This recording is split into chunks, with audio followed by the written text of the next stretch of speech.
Hello and welcome to the Tetracast. This is RPG Site's weekly podcast where we get the site staff together to talk about our favorite genre of video games. My name is Brian Vitale. It's been a bit of a quiet week in terms of news, but a little bit louder in terms of game releases. So we are going to spend a lot of time talking about what we've been playing. And in order to do that, we've brought on, honestly, probably way too many people. This is probably not going to be that a bit unwieldy, but let's go through who's all here joining me today. We have George Foster. Hey guys, what's up? Josh Torres. Ride on. I don't know what that's referencing. I think it's anime. No, we're gonna get into it, Dan. Okay. Ruined it. Adam Vitale. Get excited. James Galizio. Teamwork makes the dream work. We have Chao Min-woo Please be excited. and Cullen Black. Be modded. Well, just don't be excited. How about that? So yeah, if you were paying attention, if you include my own, I just rattled off 7 names. This is honestly probably not smart for a podcast that's easy to listen to, but we're going to do it anyway because we live on the edge. Yes. So if anyone listening has listened to our yearly end of the year RPG of the year cast, this might end up having a similar vibe where we just have a whole bunch of people trying to crowd the space, but I will do the best I can to keep things in line and orderly and listenable. So obviously within the last few days, we've had a few game releases. We've had Monster Hunter Stories 2 release. We've had Ys 9 release on PC. We've got a couple upcoming game releases that we might or might not be able to talk about. I forget exactly the specific details. And of course, there are a few things that we can talk about on the news front. So in order to start this off, I am going to give Cullen, since he has been absent from this recording the longest, he has the longest list of potential titles that he could kick off the conversation with based on what he's been playing. So I don't know if you have a preference for something that you've played recently or something that you got to a while ago, but here, I'm putting you on the spot. Okay, so What do you want to talk about? I guess a bit of a preface. So, one of the reasons why I haven't been on the podcast in a little bit is because I've been dealing with a moving situation. I'm currently in a temporary residence. I'm not going to get too into that, but that's kind of like the reason I have a big list is because I haven't been on the podcast in a bit. So I've been playing a lot of games while I look for something a bit more stable. But Obviously, we're all rooting for you to find stable housing at some point. I appreciate it. I think I've got something locked down. I'll figure that out in a couple days, though. I'm imagining that you're just under a bridge with a blanket wrapped around as your sound curtain. Well, okay, so with your there's a microphone. Starbucks across the street. So I have my nice little podcast microphone and the stands, and that's in the in the river. And then I have the laptop next to me, and then I have my Switch right there, and I have a tiny little generator to power up my what else do you need? You're in luck. Brian and I just happen to have unused Starbucks gift cards that we keep on forgetting to use. Just for you. Yeah, come out and hang out. I have a story about this. It's completely unrelated, but let's talk about games a little bit before we get sidetracked. Well, under my bridge, I actually was able to find a delivery truck bringing copies of Ys 9 on Switch to a local Target. Even though I live under a bridge, that's the worst thing I've played all week. No, okay, so fuck it. It's hard to not be disappointed in the Switch port. And I mean, you can look at the thing and be like, wow, that's rough. But for those of you who don't know or maybe don't remember, Ys 9 is one of my favorite games. I loved it when I played it earlier this year. I might not call it my game of the year because this is a really good year for games, but I was excited to give it another play. God bless Engine Software. They tried their best, but Ys 9 is unwieldy. And even with Durante's code, that runs really not good on Switch. For context, for people that don't know, this has been the case with the Cold Steel 3 and 4 ports on Switch and PC, as well as now the Ys 9 ports on Switch and PC. one of the things that PH3 and NGINSoft have kind of done is that they share code bases. So when Durante's working on improvements for the PC versions of these games, some of those optimizations will find their way to the Switch version. Extra And context, Falcom is very bad at programming, so they usually have to recode a lot. Yeah, I think I said this on the podcast before, and I've been proven right. Durante knows how to code Falcom's games better than Falcom themselves. If Durante was not in the equation, I don't think an East 9 Switch port would have even happened. Okay, Well, can we saw what happened when Durante's not in the equation. That's the original East 8 release in English. Yeah, imagine like if Durante wasn't involved with the East 9 PC port from the get-go and they had the original team from East 8 doing the PC port for this. Like, I can't even imagine what this thing would look like on PC. But there have been some clips circulating around Twitter. Just a few examples from the top of my head that I remember. There are these Nox fights where you it's kind of like a light tower defense type of deal situation in East 9, and then when there's a lot of effects on the screen, like a lot of skills, and that's bound to happen naturally in these kinds of like crowded fights. Like the Switch frame rate just tanks, drop to single digit frame rate, like Not we're talking about like to 5 to 6. not to plug my own video, but I have a whole video just showing the whole like everything, which was stressful on its own right because I had 2 days to make that. But yeah, it's kind of disappointing because you can see like there are a couple things that are super impressive about it. Like the resolution is really like it looks good. Like honestly, In stills, in screenshots. well, yeah, but I mean like in motion too though. Like honestly, like there was this and I only know this because when editing my original East 9 video, I had to stare at that footage a lot. The models are smoother in the Switch port because there were some jagged edges on some of them in the like on PS4, and I played that on PS5 before the 4K patch, but still like the models look really great. The textures aren't like awesome, but again, when you're playing a Switch port, you're kind of like you have to align your expectations. Yeah, exactly. This isn't like a Disgaea 6 situation where they have like different modes for the game. Like they don't have like a balance mode or a performance mode. Okay. There's honestly, they probably should have. I'm pretty sure the core of the issue is actually CPU bottleneck related. So I'm not sure if performance modes would do anything because the Switch has the same CPU frequency in both handheld and docked mode. Okay. But the main thing is that like there are like when you're not in the main city, it runs pretty good. Like if you're playing docked, it can get kind of choppy undocked. Honestly, undocked in general is just really rough. But I remember I was running. Kind of defeats the whole point of like a Switch port because if like you can't really play it undocked, you might as well just get a different version. Yeah. You're in East 9, you're mainly going around the city for a good chunk of the game, like as you're unlocking districts of it and whatnot. I remember from the brief clips that I've seen, like it can get kind of really bad when it comes to like level of detail. Like you'll take like 5 steps away from like a save point, and then like it'll just disappear from the screen because it can't handle. Oh yeah, Poppin's real rough. Anymore. Yeah, so can you tell me a little bit about just what the general like feel of like traversing around the game on Switch? The problem with running around the city is that there is no consistent frame rate. It jumps around constantly, and I've been told it's very similar to how it is on base PS4. Okay.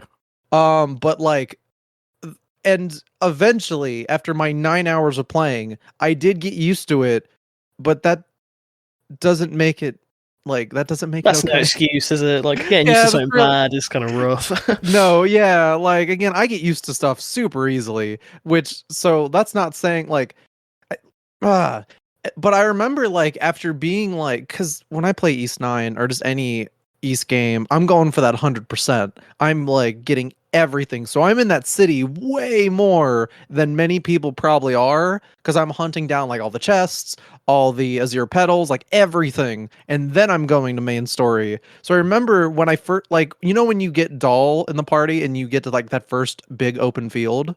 Yeah. I remember how shocking it was to go from like that 15 to 20 frame rate city to that like pretty solid 30 FPS like field, because that's still a decently big area.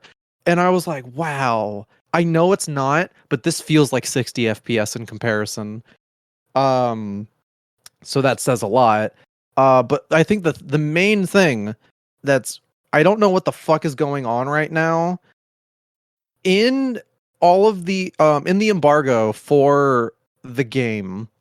They said that that patches were going to come out at launch to fix stability. So naturally, a bunch of other like reviewers were like, okay, so it's in pretty rough state right now, but we don't know how it's going to be at launch. It could be fixed. It has been what, 4 days? Yeah, 4 days. Yeah. And we have no patches. None have dropped. I don't know if they're going to fix it or they're working on it. Weirdly enough, NIS America didn't say anything. And I remember East 8, I mean, James, you played East 8 on Switch, right? Before launch? Yeah. So you remember how like that was really rough and they put out patches up to launch here's and the a bit funny after? thing. Here's the funny thing. I always was of the opinion that the Switch port for Ease 8 was fine just because I had played the original Vita version, and I knew that the Switch version was based off the PS4 code, which has a lot of upgrades. Like it has better textures, shadows, like models. It has way more foliage. It's a lot of people say, "Oh, well, why is the Switch port for Ease 8 so like rough?" It's just a port of a Vita game. No, it's not. It's a port of basically the Vita game's remaster of extra content that was built for PS4. And honestly, I agree with you that the East 8 on Switch is fine. Like it's not like perfect, but in terms of frame rate, it's in a much better state than 9. Even though 9 kind of hits it in the resolution department way better. Like I played a bit of 8 on my TV on Switch just to get like a good vibe of how the ports compared, and it's like constant shimmering because the adaptive resolution's kind of freaking out at all times, and like it just can't handle the foliage. But like, James, you remember how like up until launch and a bit after there were a bunch of patches. Yeah, I remember that they had like 3 patches like leading up to launch or something. And they were big patches. They were like substantial updates. They were on that, and then by the end, with all the patches out, it was a pretty solid port. Not amazing, but you know, for a portable version of East 8, it's the best version. I also feel like it's worth noting that I'm sure at least some reviewers, that if they had played the PS4 version of East 9 on PS5 before launch, they might have been more inclined to give Nisa the benefit of the doubt here for a launch day patch because, well, East 9 on PS5, if you played it on PS5, and this is specifically the Western version, before launch, it had terrible crashing issues. And this is something like Josh can attest to. Josh and I both had to deal with this. It was so bad. Yeah. I'm glad they got it sorted out by launch, and me and you were like, like the whole time I was like, holy shit, like this is like, if this doesn't get fixed by launch, this is like irredeemable. But no, it's honestly the PS5 version, or like, you know, the PS4 version on PS5 is in a really good like state right now. Like that shit hits 4K 60. And I think it's like native 4K. That patch did finally show up in English, right? I know it was delayed. Oh yeah, Yes. it is. Oh, okay. It is gorgeous. That game looks great now, and it's super impressive. I'm really happy that they actually localized that patch at all. Yeah, I'm not sure if it's native 4K, but it's close enough. And I saw like one of the Digital Foundry guys tweet about it, and I think he said it was native, but I could have a bad memory. But my point is, the fact that NIS America has not said anything about the patch publicly, to my knowledge, I've been off Twitter. and it's been a couple days. I haven't seen Engine Software say anything either. I'm kind of like, what's up?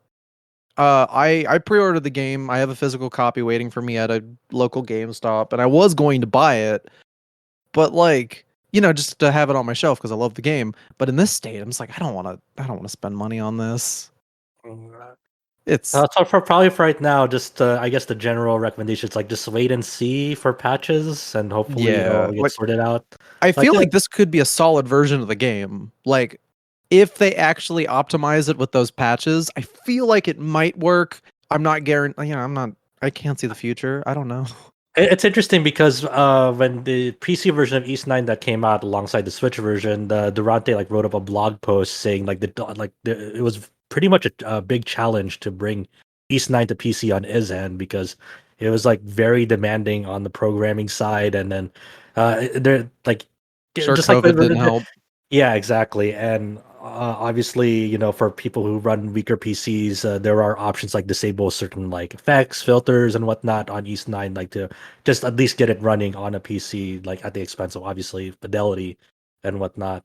But it seems to be like East 9 overall, ever since it came out originally on PS4 in Japan, just a very like demanding game in terms of just under the hood stuff. Because it's made with spaghetti code. Yeah, I can't say much you for hate the- seeing this, but like you see like how is it so demanding when it doesn't look that nice? And the sort of thing is like we don't have the technical aptitude. At least I won't speak for anyone else. Don't have the technical aptitude to know like are they doing something under the hood that's just more taxing than it appears, or is it more the spaghetti code thing? I think it's I never just want that to like. assume one of the I never Well, want to assume I- one or the other. But Well, I mean, I think we've heard like publicly that it's like Falcom isn't the best at optimizing their games. Like I know that a lot of their like ports and stuff, or just a lot of their like games, when like people have been trying to port them over to other systems, they come across a lot of issues. And like it was just said, like when Durante to get East 9 working on PC, Durante had to do a lot of work, which more or less kind of implies that he wasn't given a lot to work with. it makes Adam sense here that has played the- Nisa struggled so much when here's the Ys funny 8 thing, is that he's basically outright said that he's recoded entire portions of like the key game engine code. So he's basically done an almost total rewrite for the stuff that matters. Yeah, Adam here wrote a feature that like is basically said, "Hey, it'd be great if more JRPGs got PC ports like East 9." Can you give us a little bit of insight just on your time with East 9 on PC, Adam? Since you're the one here who Yes. played that. So I wanted to play East 9, but I wanted to wait for the PC version. I played the PC version of East 8 when it launched, and like at launch that East 8 was just bad. It got like a few initial patches from NIS America, which sort of put it in like it works state. It wasn't ideal at it's all. fine. But yeah, it was kind of like I guess this is playable, which is like the lowest bar. But last year they finally got Durante to like update that game, and now like I say in the review I put up, I could pretty much suggest East 8 on PC with no reservations. It's a really nice port. So it was nice that East 9 can come out and I can basically just say that from the start. Like it's a really good PC port. I'm playing on a pretty much top of the line system. And I know these games has like a similar like spec requirements as other Falcom games. So I imagine if you played the Cold Steel 3 and 4, East 8, it's probably similar. It does have some wide open areas. East 9 does, like the city, and also some places outside the city, which might be a little bit more taxing. But otherwise, the port itself is really, really good. And after coming off of like Near Replicant, which has some weird oddities there, and also even stuff like Legend of Mana, it's just that PC port is just not good for like a PS1 game. It's just sort of refreshing to look at 9 and like, yeah, this runs painlessly. It's no major issues. It's got high end configuration options. and It supports Stadia controllers. It has an option yeah. that, hey, you want to see Well, the game is Stadia released on input? Stadia. Yeah, I so- was like, you yes, mean you mean like finally. Stadia button prompts like showing Yep. up? Mm-hmm. Okay. but That's, this is probably the port that you play on Stadia in some way. But it's I only had one small issue with the PC port, only one, and I don't know if this is a bug or more just a consequence of like all the different shadow options there are. So like there are in the PC port you can set things like shadow resolution and then like ambient shadows and things like that. And there are a few cases in like cutscenes specifically where if the character model is like really close to the camera, like a close up, and maybe in an awkward spot in the environment, sometimes there's like too many shadows obscuring the character, and it looks a little bit weird. I think all it becomes is the really, Shadow Man. I think all this is just like an unintended consequence of like having your shadow settings a certain way, because maybe in reality, actually, yeah, it makes sense that this spot in the environment would be obscured by shadows, but when you're trying to have a cutscene there, it doesn't really work very well. With a camera in the same spot or whatever. Yeah, so it just like Like you shared the screenshot, and it was also in the article. Like Aion looks like one of those in the documentary series when you're trying to conceal the person's identity with a silhouette. That's what Aion looks like. Just this face is that's like the a only void. issue though. So otherwise, like I said, like Scarlet Nexus's PC port is pretty good too, but that's obviously a much bigger studio and a much bigger, budget and everything behind it. But yeah, it would be nice. That's all I'm saying. Like, forget about any of the considerations of this, but it would be nice if like more PC ports could just be like this and just like have good configuration options and just run well. So what were Final your Fantasy thoughts on the Especially game? like Square on Enix. PC was also a very good PC version, though it seems like Which? a lot of people. Which game? Kingdom Hearts 3. Okay, yeah, Oh, yeah. yeah. That was I that couldn't was tell a because really good everyone PC. was talking at once. Sorry. That's going to happen a few times. There's Yeah. a lot of No, us it's here. funny. I'm just sipping on my coffee and just observing. Yeah, it's funny that you mentioned Scarlet Nexus earlier, Adam, because like the Bandai Namco recently released a patch for that on PC that said fix the shadows because they wouldn't pop up when you're like in certain languages like French. It's like, oh, okay, I guess the French are vampires. That makes sense. If you're playing in Yep. French, you don't have shadows. It does make me really curious though. Like I kind of want to know like what weird, configuration like how does that come about? Like what is the explanation? Because it seems like spaghetti code, but that's like an ignorant statement. I want to know like what happened on the back end where language setting ends up affecting something right next to it, affects something right next to it, and ends up the result is there are no shadows. Like I You're kind of want to know exactly Falcom, like that's how that not happened. ignorant. Okay. Yeah, Yeah, I would love to know the reason behind that. I guess one final note for the East 9 PC port that also wasn't brought up because I have a buddy of mine in Florida who's playing it. He's been sharing like screenshots of him playing it in ultra wide mode, and I'm like so jealous because that game would probably look amazing running on an ultra wide monitor. Just especially when you get to the wide open areas in that game. Oh, I'm jealous. I'm jealous.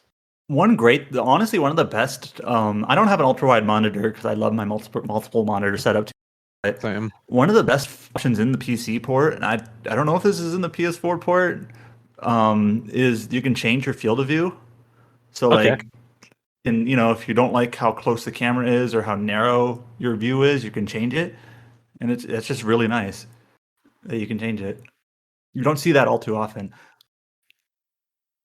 Heck, there's sometimes there's like big PC publishers like Bethesda that like why is there no FOV slider here in a first person game? Just can't take it for granted. But did you have any like thoughts on East 9 other than just like the port stuff? Like what did you just think about the game itself? Me? Yeah. So East 9, like in terms of its direct combat stylings and things like that, it works pretty much the same as East 8.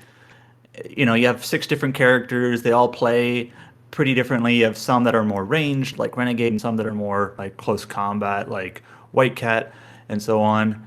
3 different, the same old like 3 different attack styles. You have 2 characters for each, so you kind of swap between them depending on the enemy, whatnot.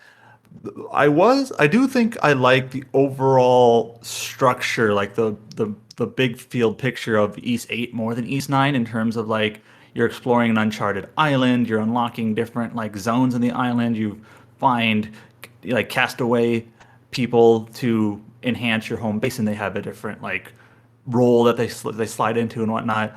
Whereas in East 9, it borrows some of that, but you're unlocking different parts of a city instead, and your fights in the city are done through these like portals, right? Josh has talked about this, as far back as the PS4 release, right?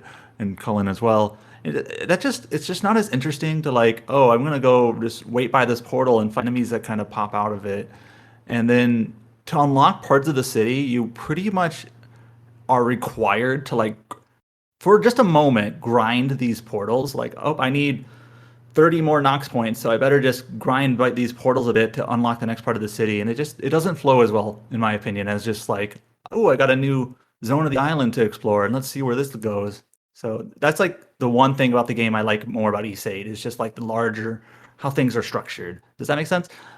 No, yeah, like I haven't played East 9 yet, but just the way, even just describing that, I'm like already like preemptively bummed out. Like, oh man, that sounds Yeah, it's also weird too because there's like a weird contrived plot like reason for that on why you have to unlock parts of the district rather than just going the to way them. And again, I'm not to whip out the capital T themes, but one of the reasons I did kind of like the unlocking the parts of the city is that it kind of felt like you were taking back your freedom a little bit. It's totally like from a game design perspective, the island stuff is way more engaging. But I did find myself enjoying like just exploring Balduke and like doing the side quest and unlocking more of it bit by bit. I think one thing that I've seen a couple of people say, and I kind of agree with it, is that East 9 structure, for better or worse, is static in the sense that every chapter is basically the same exact structure until the very end.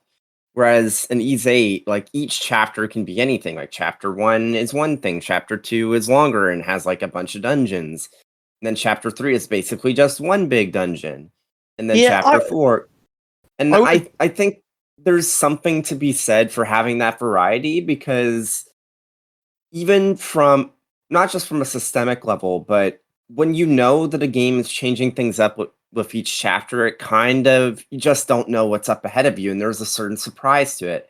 If East 9, everything, yeah, you can be like, oh, I wonder what I'll see this time, but it's like, you'll know how you're going to see it or how things are going to play out, like the broad strokes, even if you don't know like which characters are part. We were actually talking about this with Scarlet Nexus last week. Sorry to butt in there, but like Brian was saying that like in Scarlet Nexus, we were talking about like how the characters work in that game in terms of, I think actually I brought up like the example games where you have like chapters that are tied to a different character. Like this chapter is this character, and this chapter is for the next character, the next chapter is for the next character, and actually East 9 falls exactly into that rigid structure.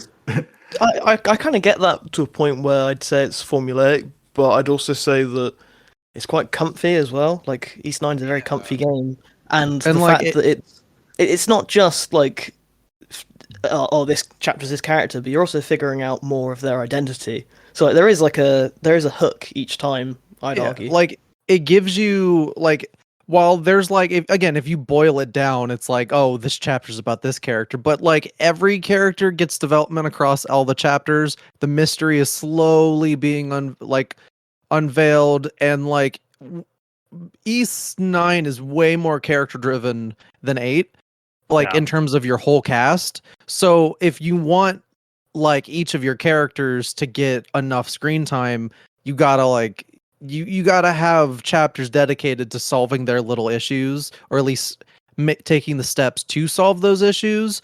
And that's why like I don't really think that like again, it is like George said, it's comfy, but I feel like overall those little like chapters and how they're set up work to its advantage. There are good ways to do it and bad ways to do it. I remember Kieran, Josh brought up the Yukiko in Persona 4 being like an example of it done poorly, where anything involving that character in Persona 4 is done with her chapter pretty much, where it sounds like you're saying for East 9, yeah, maybe the main bits of a character development can happen in their chapter, but then they like tail on past that and they continue. Yeah, the side quests that's where the strength of East 9 comes in. Like, even though the chapters are very character driven and yes, it is formulaic. At least like when it comes to delving into like their identity, their background, like where they exist in the world, what's their role in society and whatnot, they're all pieces of a puzzle that kind of culminate into the climax. Like a good That's chunk of done them are super very well. are very like central to what is like East Nine actually about. And I guess I'm more forgiving of that structure because of the way it sees it Sticks out. the landing.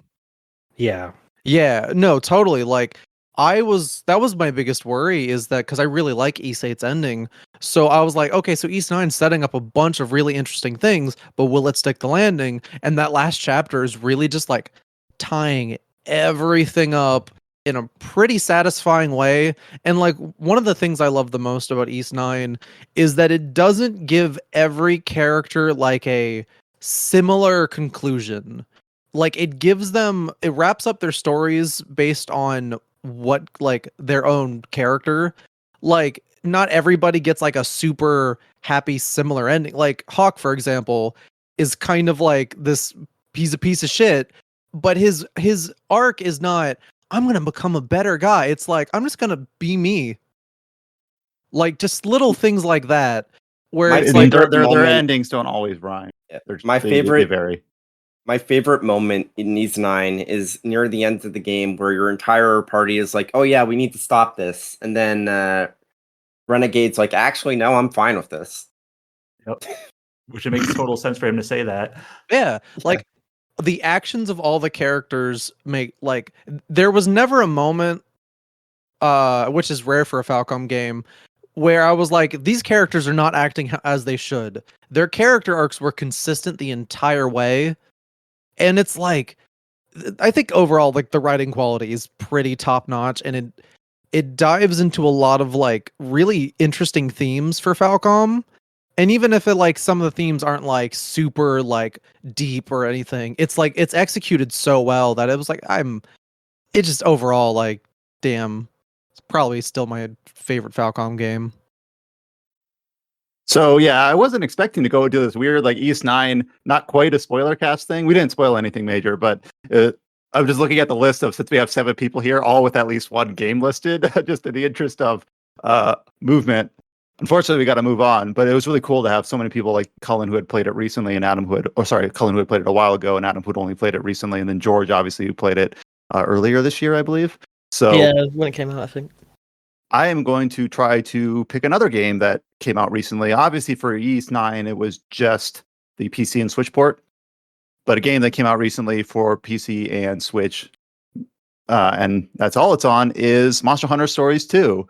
So this feels kind of weird because we've talked about this game a few times, like pre-release, because all the what we were allowed to talk about or the preview videos that James had made, but now it's actually out. Other people who with can actually just purchase it and play it. I know Josh has been putting time into it. Obviously, James and I believe also Cullen has been putting time into it.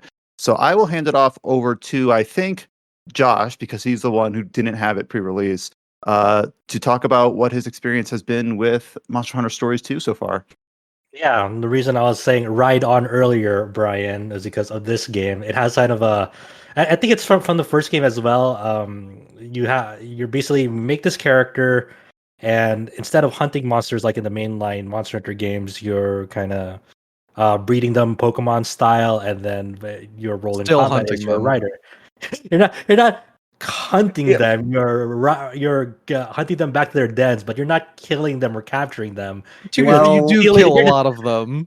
Yeah, and You- also I feel like saying you're breeding them is kind of kind of spoiling the pot because you're totally just stealing eggs from their yeah. parents. Yeah, that Yeah, implies you're something much kidnapping. worse. Yeah, you're kidnapping, their kids, but you're doing it for I'm not gonna say a good purpose, but a purpose because that's just the story's style. And that how you do these to get your those monsters compliant with you is through these kinship stones.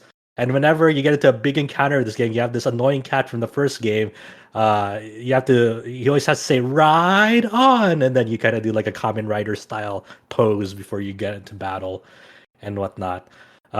So I'm not gonna say. Look, whether you think this is like good or bad morally in this game, that's another whole separate conversation. I've put about maybe 8 to 9 hours so far to Monster Hunter Stories 2.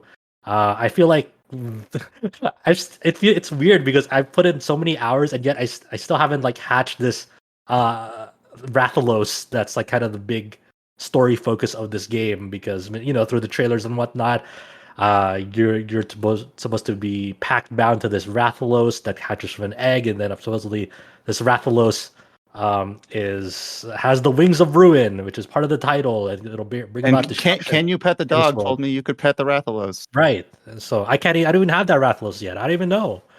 But what I do know is it seems to be I'm very thankful that this got a PC version, because everything I've heard about the Switch performance is it works, but it seems like the frame rate's inconsistent, has some weird loading times. I've been playing so not to cut you off, but since it's relevant, so James is playing it on PC, and then I'm the dirty Nintendo boy under the bridge who likes to play his games on the go. So it is inconsistent, but not necessarily to its detriment, in my opinion. It's like, again, going from East 9 to this is fine. Like, I imagine. And that's the comparison then. No, but like in general though, while it is like the frame rate can be a little weird, resolution wise, this game looks gorgeous. It looks amazing, like undocked and docked. So a little bit of frame drops when you're exploring the open world, that's more than okay for me, honestly. It seems to run fine on Switch. No, if you're looking for like, obviously, if portability isn't like a super big deal, PC is the way to go. Yeah, it seems like the PC port of this seems to be awesome. So I'm really thankful. I heard they announced a new Switch version or a new Switch model that might run it better. I've been living under a rock, so someone tell me why that doesn't work. I was thinking about bringing that up tonight, to be honest. I keep thinking about it, but I'm like, that's a whole other. That's the news of the week, but yeah. Unfortunately, not. It'll look really good under that bridge. You'll see it through OLED though. It's gonna be worth it. So your player-made character, boy or a girl, is the grand, I think, son or daughter of this hero named Red. I forgot if Red was in the first game or not. I forget. But I think James is the only one that's played the first game. So every time we're like, I played it, but I had like no memory of it. Oh, never mind. Yeah, I played it, but I had no memory of it. Yep. It's just one of those. It's like, okay, it existed. But you're from this village, and right now the story is like sort of cookie cutter. Like, hey, you want to become a writer and try to save the world? Go for it, kid. Why not? You're the grandson of this legend, or granddaughter, and you should give it a shot, because you have his genes in you, and you now have his kinship stone, and try to find out what you can about this special Rathalos egg and whatnot. I'm like, okay, sure. So right now, I guess one of the things that really irked me early on for the character creator was I was thinking, I was like, okay, maybe I'll go make a girl. I don't know. Let's go check her hairstyles.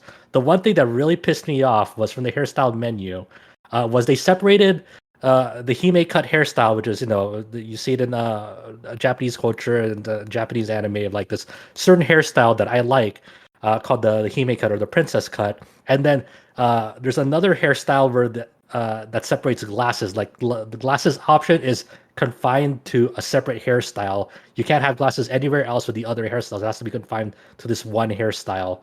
So I can't have a person that has both the hime cut and the glasses on this player-made character, because that's 0 out of 10 game. Yeah, Trash. I was Garbage. Man, is it too late for me to drop a score on my review? Because that is unacceptable. Yeah, that's what I'm saying. I would have dropped the score, maybe 2.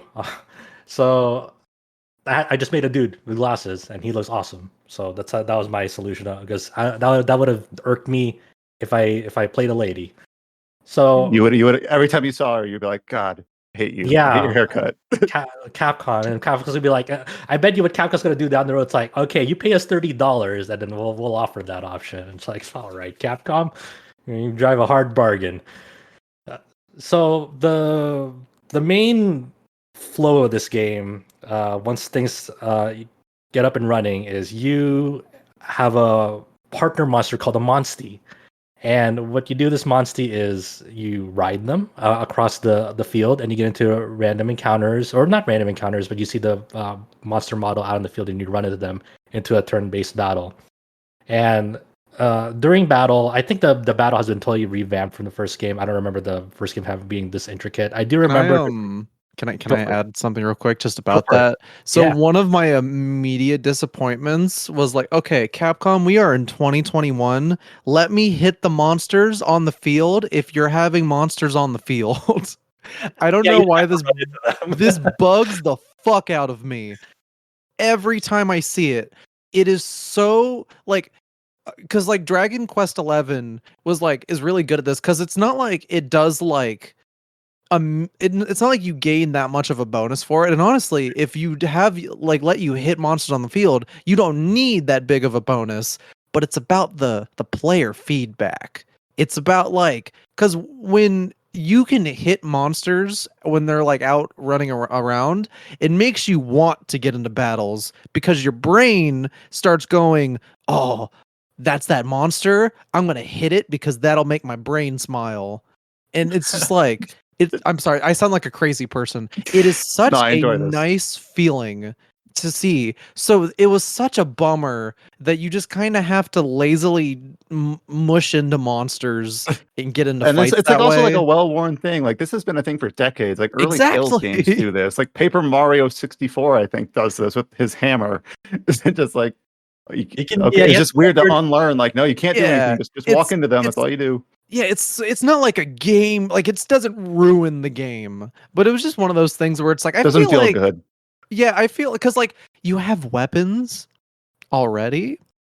You have monsters that can attack, and there are animations for attacking for all the monsters anyway. Why was this not done? Yeah, you have to Like- do a weird dance with the monsters because you can still get a preemptive strike on them, but you have to like kind of circle your way behind them, and then God. you get a back, and then you do a back attack by just basically ramming into their ass. Which is like again, it's like so usually if there's like a preemptive attack system in place already, just go a step further and let us whack the monsters. Also, and this kind of stacked up after a while. There should have been like a dash button. Oh, Like- I keep thinking it's like, is there a dash button or not? Like it took me like maybe. Well, here's two the to 3 thing. minutes to Here's the figure out. thing. So there are monsties that you can ride that have a dash ability.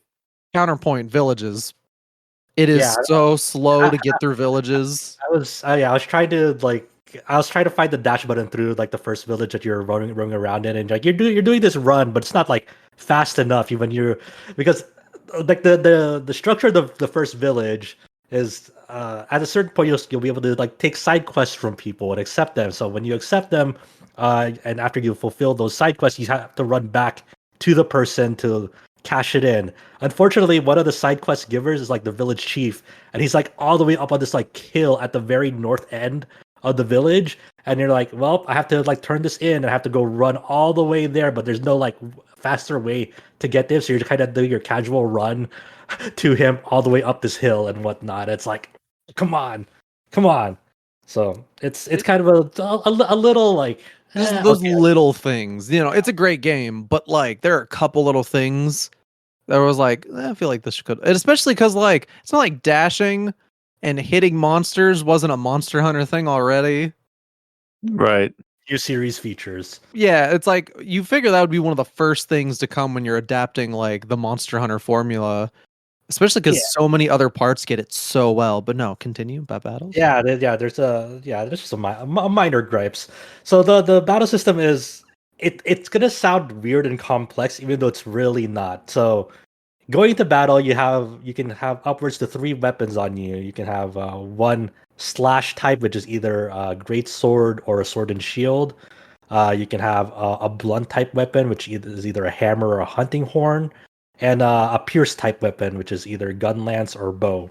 And monsters will not be weak, but will be most susceptible to one of these weapon types, and sometimes it'll resist one of them. So Yeah, and then they'll be very clearly marked after you try it out. Say, hey, like you tried to slash this monster with a slash type weapon, and then you'll have an iconography that'll say, oh, this is resistant to that. So you try to switch to another weapon, and then the nice thing about this is when you're switching through weapons, it doesn't consume a turn, so you're able to at least experiment without having to give up a turn to exploit, what damage type you will be effective against them.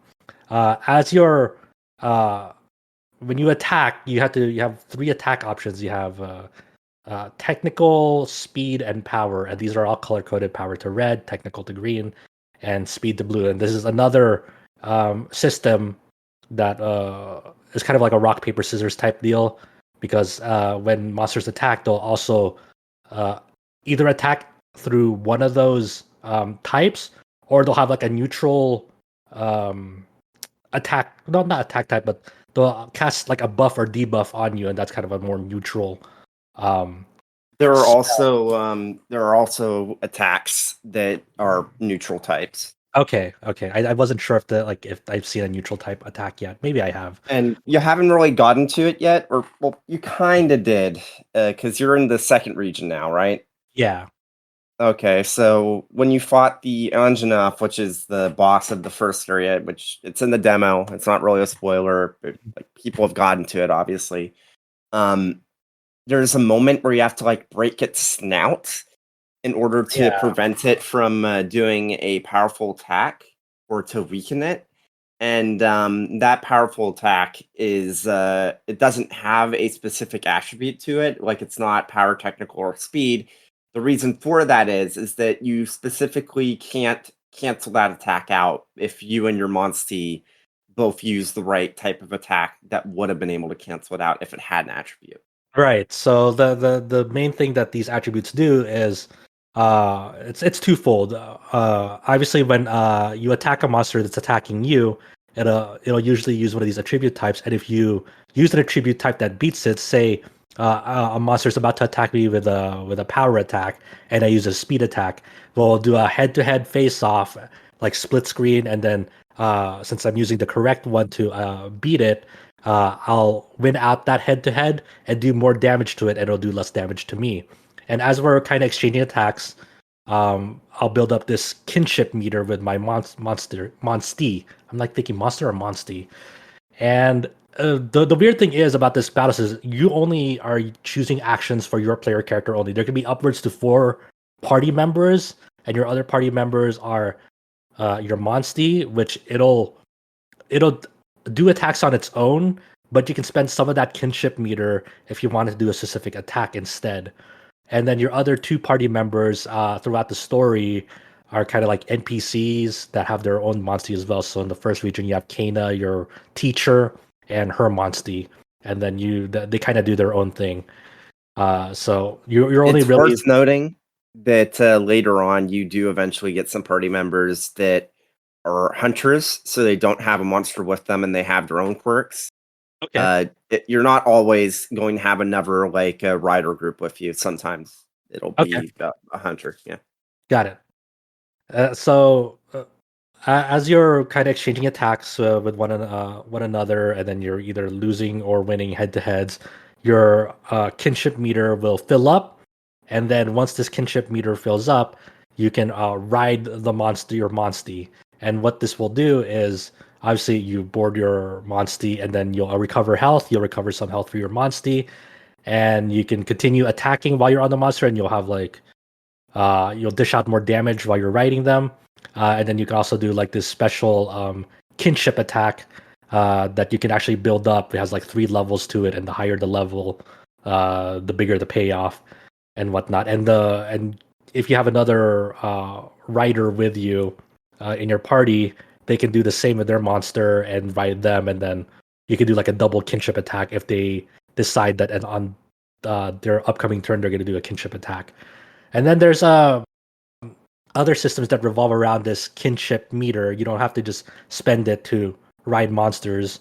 Obviously, like I mentioned earlier, you can use it to take more of direct command of what your Monstie is going to do, but also you can use it for various skills depending on the weapon type that you're wielding. So for the great sword, you can try to emulate the mainline game by building up charges for your great sword, and then once it has 2 charges, you can do like a true wide slash, which is like one of the big techniques in the mainline games, where it'll do like a big AoE attack because you charged it up correctly with the proper skills.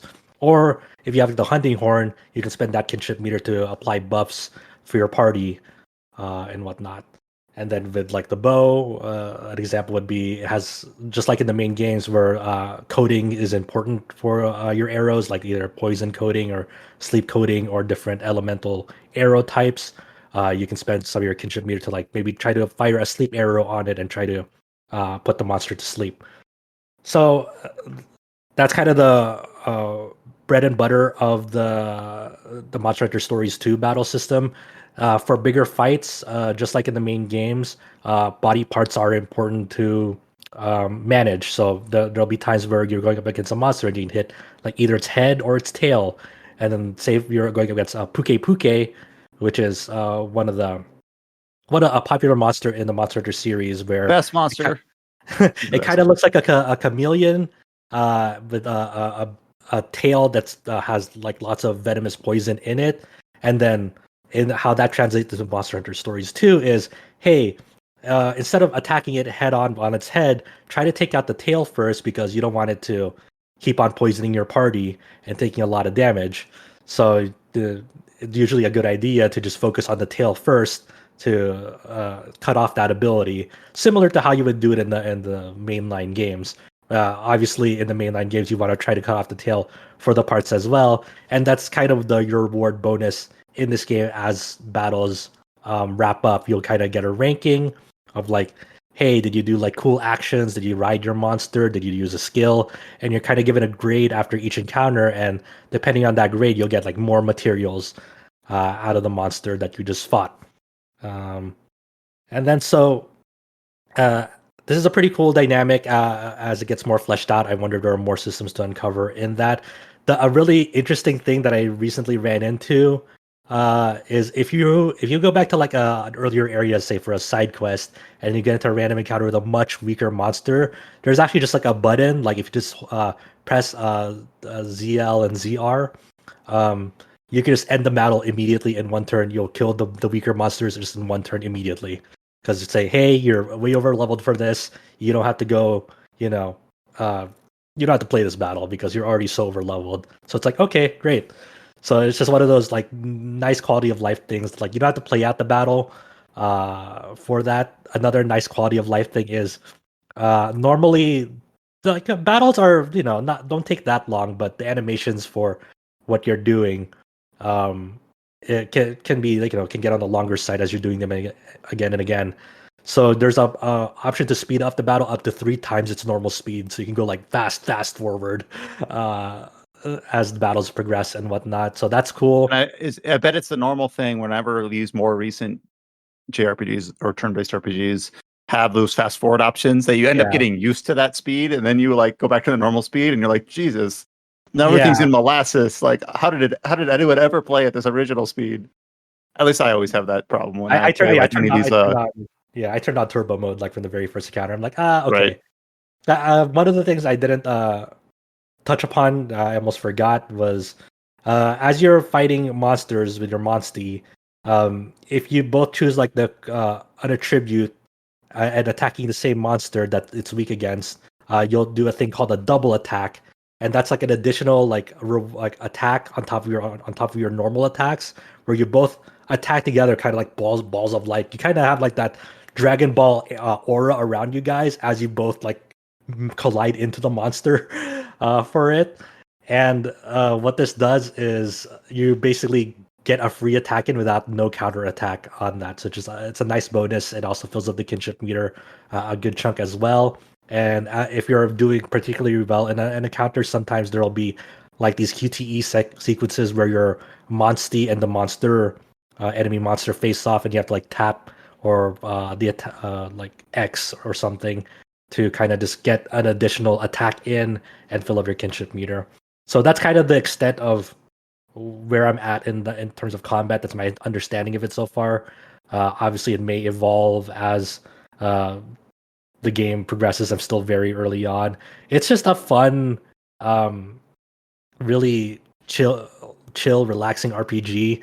Outside of the battles, there's obviously a whole system like in the first Monster stories where monster dens were a very big part of it, where as you explore throughout the world, sometimes you'll stumble upon these little caves called monster dens, and they're kind of like mini randomized, procedurally generated randomized dungeons where they're linear, and you're trying to find the nest of a monster, and then you go up to that nest and you kind of pick up an egg to take back and hatch. You could actually like sort of like how a gacha mechanic would do it, like a gachapon machine would do it, is after you pick up an egg, your Naviru, kind of like the annoying cat that has a lot of cat puns with you, it'll say, "Oh, this doesn't smell, great," or "It feels light," and then it's kind of letting you know, "Hey, what's the quality of the monster in this egg before you even hatch it?" And then sometimes when you dig through these nests to kind of trying to get a better egg, it'll like light up gold as you're like digging through the nest. It's like, okay, this is probably the one I want to take back with me. Well, not so fast, because there's a chance for it to light up rainbow too, and those are the eggs you want. I haven't seen that yet, so I didn't know if it can light up rainbow or not. So I haven't seen that. I didn't know. I'm sorry. Think of all the eggs that you picked up, not knowing that you could have gotten a better one. True. I should have kept on rolling. Just get the gacha mechanic in me. And so, like in the first Monster stories, every egg that you pick up has a distinct like color and pattern on it, and trying to tip you off. Hey, like if it's this certain color and pattern on it, like this is the type of monster that's in it. So there's also that additional component on top of it if you're trying to find like a specific monster that you want to hatch. I haven't gotten through I haven't even got to the tutorial of like the whole mechanic where you manipulate genes yet of a monster, because there's this 3x3 like bingo board that will for each monster that they can either unlock through leveling up, or sometimes like some slots will be unlocked and have special like rainbow colored slots for additional bonuses and stats and whatnot. I'm not too sure exactly yet how that'll go because I haven't gotten to it yet. But the neat thing about this also is as you're exploring through the monster dens and you want to catch a particular monster, sometimes you'll run into an encounter in those dens that has a monster that you may want to like get an egg for, and before the battle ends, you just like in the old Monster Hunter games before World, there's these things called paintballs, and you can use paintballs before you end the battle, like 3 turns. They last for 3 turns. And these paintballs makes it so they're more likely to retreat after the battle ends. So you can there's actually a way to have a monster den inside of an already existing monster den. So you can navigate into these, and they're usually not a dungeon into themselves. They're just like the nest, and then that's just another layer on top of an existing dungeon that you're already exploring right now to get additional monster eggs for you. So that's kind of like the whole deal right now with Monster Hunter Stories 2. That I know it's a little bit systems heavy, but it makes more sense as they dole it out to you in the game. I haven't messed with any of the co-op multiplayer stuff. I've only been scratching the surface. Of course, you can forge equipment, forge armor, all the good stuff from the mainline games. And yeah, it's just really, really fun. I can tell it's already going to be a really long RPG, it seems like. But I've kind of just taking it like one step at a time. It's relaxing. I enjoy it. It sounds like pretty darn intricate when it's like you might just say like, oh, it's the Pokemon like spinoff, but it's like, well, I guess people go off the deep end for Pokemon mechanics and stuff like that too. So maybe that's more apt than they think. But it does sound like it really gives you a lot of avenues to customize your team, the monsters you have, the monsters you catch, how you eventually like permute them with these DNA splicing, whatever this is. So I saw James streaming some of this stuff, and I'm like, I don't understand what's going on. It seems like the sort of thing that you really have to play it to like get exactly like how all the parts fit together. Right. Yeah. I guess the one like other minor gripe I have with it, with everybody are monsties, you can have them as your lead monstie, and then that'll be like the one that you bring into battle when battles start, and the ones that you ride across the world as you're exploring around and whatnot. They also have all unique abilities depending on, like, say Arzuros, the bear one, has an ability to like smash rocks, so you can like uncover like new areas and like treasure chests in the world and whatnot. But all their movement is it's varied, but some of them are really annoying. Like some of them have like the standard run, like the Velocidrome, like Raptor type ones, but then like Great Jaggies have this weird movement flow to them where as they're maneuvering, they kind of do like a weird stop in between each step instead of like a consistent run. So you're kind of like getting like a burst of movement per movement, and it's like really disjointed. And I wish there was a way to just make it more uniform and not have to do that. But that's just a minor gripe. But other than that, it's neat. I'm playing it with English voices, and the English performances sound pretty damn good. I really liked the English performances as well. They're like cheesy in like an intentional, endearing way. It's like I get this like Saturday morning cartoon kind of vibe from the game, and it's really where cool. it's like people don't talk like this, but it sounds great anyways. Yeah, it's funny that you mentioned that because you're reminding me that this the first Monster Stories, like it got like an anime adaptation that was like 70 episodes, and it was like a Saturday. Really? It was also from the animation studio that's behind the JoJo Bizarre Adventure. David Production, I think, right? I remember because I looked into that while I was playing, and apparently like because of licensing issues, only the first like 49 episodes got dubbed, and then the rest of the series just never made it officially west. But I'm not entirely sure if that's accurate. Huh. I hope So, I yeah, don't have to fun watch this fact. anime to understand the story you behind do. Monster Hunter. Oh, damn it! No, you Of course. don't. Nah, that is a standalone story for anyone who hasn't played the first stories. Hey, I don't remember much of the first stories at all, and I'm just doing fine, you know. So Does anyone remember the Mega Man Battle Network anime? Yes, I do. I more specifically remember the Star Force anime. I was thinking that Chao had like he was gonna More like branch context? off of that. Yeah, but no, Oh he's no, I like, just think "Remember that anime?" it's like that was surely an anime. Yep. Remember anime? I'm just I teasing. Hey, Chao, while you're talking, let's obviously we've given a ton of bandwidth to both Ys and Monster Hunter Stories. Let's at least go through and touch on some of the other things people have played. But Chao, you've got listed here that you've been basically bouncing between two highly similar MMOs. I don't know if it's actually true. Well, I You've been wouldn't playing say they're Final similar. Fantasy. I just stated that without any meaning to. No, Final he's Fantasy still playing it. XIV and Aion. So I think you've talked about both of these briefly on previous podcasts. So like, are you playing these about 50-50, or are you like playing more of Final Fantasy XIV to try to catch up and less of Aion, or like what are you up to? It's more like I want to play more of Aion, but Ion's very grindy. So I need like every time when I get burnt out, I need to switch back to Final Fantasy XIV where it's more chill and relaxed. I was gonna say you say that, but like the last thing I saw you did on 14 was I'll just say this for Colin, and for I guess anyone else listening that's played 14, they'll understand. A smile better suits a hero. Yeah, that's pretty hard crushing. I mean, but it's still the more chill game because, I mean, like, FF14 is more focused on PvE, while Ion's more like, well, it's like, I want to grind, but I could be murdered by random people, out of nowhere because it's PvE, PvP game, so it's a lot more stressful playing Ion. While in FF14 you don't have to deal with PvP; it'll be a self-contained environment, right? Wait, so how does PvP how does the game push you to play PvP? Like, let's say you're not a PvP player, is basically just Ion just not for you? Or it's kind of weird because like a lot of times these theme parky MMOs recently, it seems like PvP is kind of an afterthought. But I feel like maybe 10 years ago that wasn't quite as true. Like people would actually go into MMOs and really get into their PvP. I don't know like how WoW does it, but I know just from sitting on the bleachers like I am, whenever I see Final Fantasy 14 updates talking about PvP, it seems like no one's interested in it. People literally like put like their sleeping memes or or whatever. But how does Ion do it?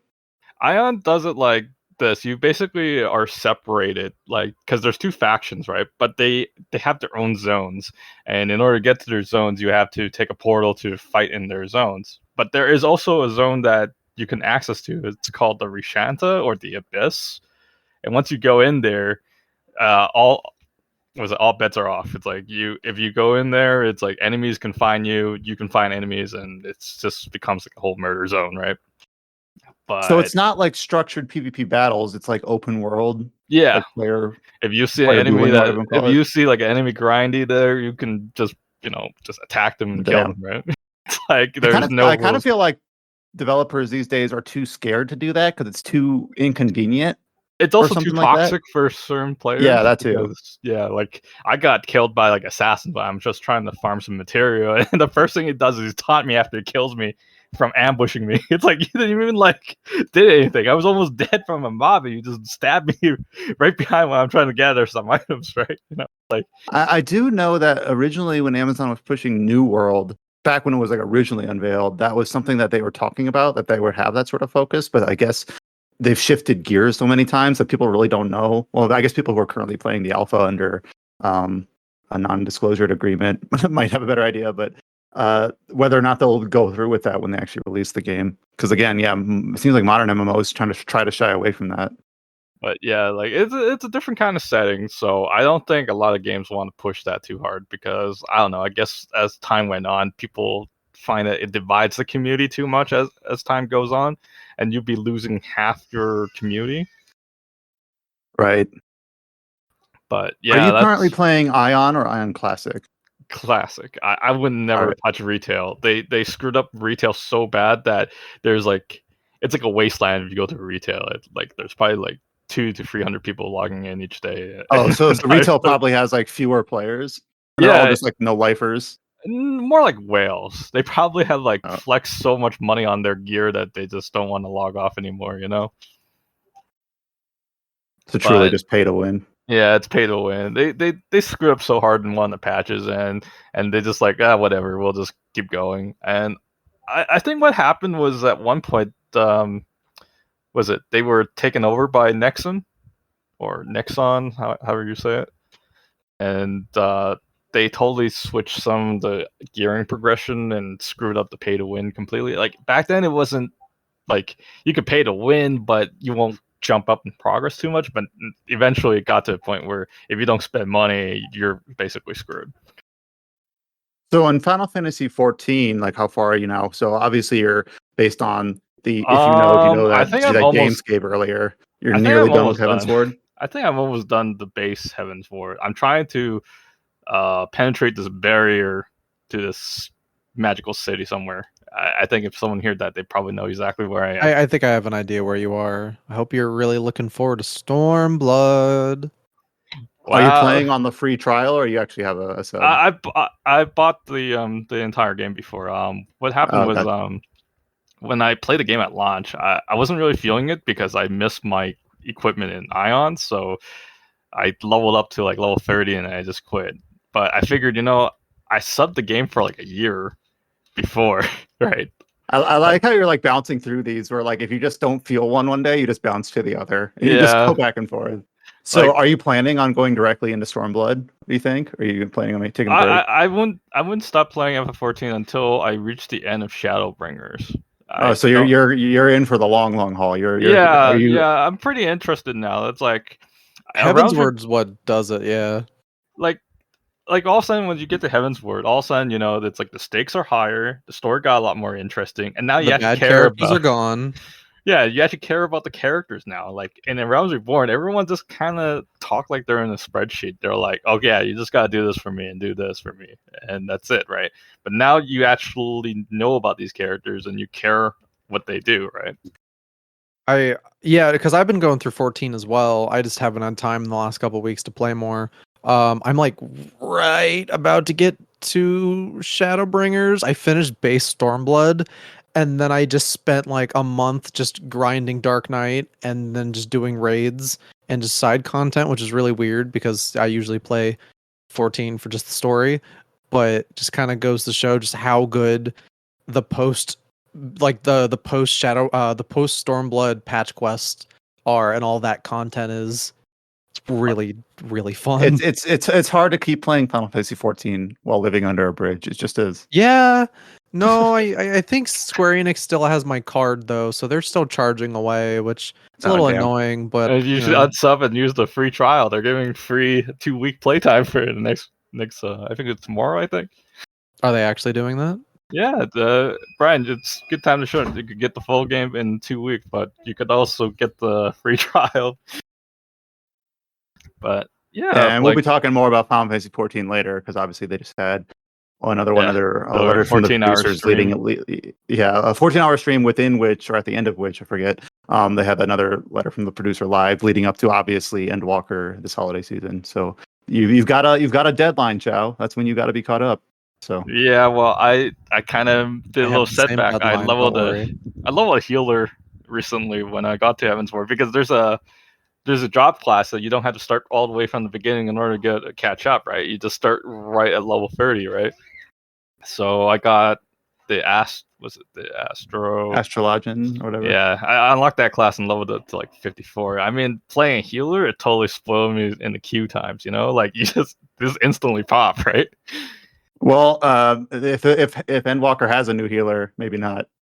They Right. do. It's called the Sage. They use the funnels like from Gundam. Yeah, I and feel yeah, like we'll talk a times little- across the board are just going to be really rough in Endwalker because there's just so much because like the Reaper I think is the same thing. Like DPS is going to have miserable queue time. I am just get a very. tank.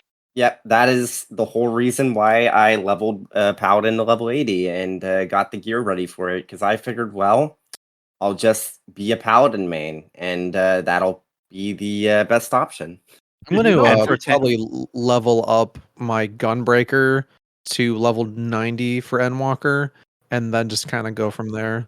You know what's kind of funny? Aion has the opposite problem. It's actually harder to find a DPS than finding a healer or a tank. I find that really strange. Do they do this similar like hard cutoff between the three? No. Trinity types? You have to manually form your party. There's no duty finders in Aion. But the thing is, it takes more time to find DPS versus a healer because everyone plays a healer in Aion, so they don't That's really need interesting. much of them. But you would need the DPS because the DPS has all the crowd control and all that abilities, right?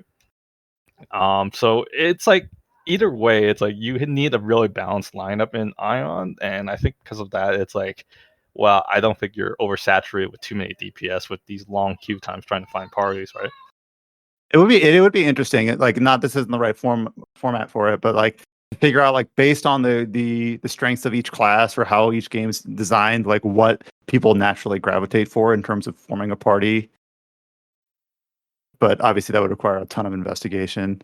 But like if you're playing Final Fantasy XIV, right? Like the healers also have the CC abilities, but I guess their roles are kind of different too because they're also DPS as well. Because if the healer's not healing, they have the DPS. As someone who hasn't played Final Fantasy XIV, that's something that I always see. That's a bit interesting compared to other games where Final Fantasy XIV they expect the healers to pull their weight in doing damage as well. Where in other games, I don't think that's nearly as That's not emphasized. in Aion. You just focus on healing. If you want to focus on DPS, the tank is just going to die immediately. And people were saying, "What the hell were you doing? Were you DPSing?" Right. Yeah. That's kind of what I was getting Aion, at. Like right? based on how the classes are designed, what are they capable of? How much healing do you need? How much DPS do you need? How much is it expected of every party member? But yeah, we'll talk more about Final Fantasy XIV when we get into the live letter summary. I'm going to switch gears back to another game that Josh wanted to talk about that we just kind of got sidetracked because you had chimed in with the anime comment, and then we just got off topic from there. It's going to happen. I'm sorry. So Josh has listed here that he's also played another game that I don't think that we've really talked about much on the podcast before, but I know a lot of people here. We didn't make a review though. And did we review it? I reviewed it. Oh damn! It was one of my first reviews. I take it back. Okay, I'm talking about AI, the Somnium Files. Yeah. Is it I? It's not AI? Well, no, Damn that's it. the pun. That's the pun of it. It's artificial intelligence. I is in love, and then I And is the eye an as an eyeball. eyeball. Yeah. Yep. It's a Uchikoshi game. I'm learning so much. Oh yeah. I think there's like a fourth layer as well. I forget. It's been a while, but Josh, how you been liking I? I've We didn't cover it last week, but Spike Chunsoft unveiled that I was getting a sequel called the Nirvana Initiative. And I was like, oh yeah, I started this game like shortly when it came out, but then I never got around to actually beating it. I only got a couple of hours into it, and I was like, I should really try to, go back and finish it because, it's definitely a game that I would like because I like the Zero Escape series. Zero Time Dilemma not so much, but I like the other games in that, so I should really try to do that, especially when the Nirvana Initiative trailer had one of the characters play Zero Escape on like a handheld device. It was and such a good trailer. Oh Yeah. my god. Yeah. One of the craziest things about this, so like as an super fan, one of what I assumed was only a couple, because I don't think that game sold amazing or anything. It was kind of crazy to see how wild Somnium Twitter was getting. Like, all of us were losing our goddamn minds to the extent that Mizuki, the character, and the Somnium Files was trending on Twitter. Oh wow, I didn't see that, but that's awesome. That's really cool. I'm about 8 to 9 hours ish into this game. I've gotten to one of the endings, and the way this is structured is similar to Zero Escape games, where there'll be multiple branching paths in the narrative, and to get to the true ending, you'll have to, I guess, unlock, More or less do all of them. Yeah, and I guess it's gonna be like worth it to see everything it has anyway. So I got like the Iris ending, and then I have another locked up branch path, and then I'm like working through this other path. So the setup for this game is you're playing this detective called Date, and the game opens up on this really bizarre murder. A woman has her left eyeball missing, and was her corpse is on this carnival ride on one of the horses in a merry-go-round, and you discover that a character named Mizuki was hiding in the column by that merry-go-round with an ice pick, a bloody ice pick in her hand. So the whole mystery behind this murder is multiple layers deep, and you find out very shortly after. This like maybe first like 30 minutes. It's not really a spoiler. That Mizuki is basically Date's roommate, and then through circumstances with her family and her connections and whatnot, it kind of is this way. He practically adopts her.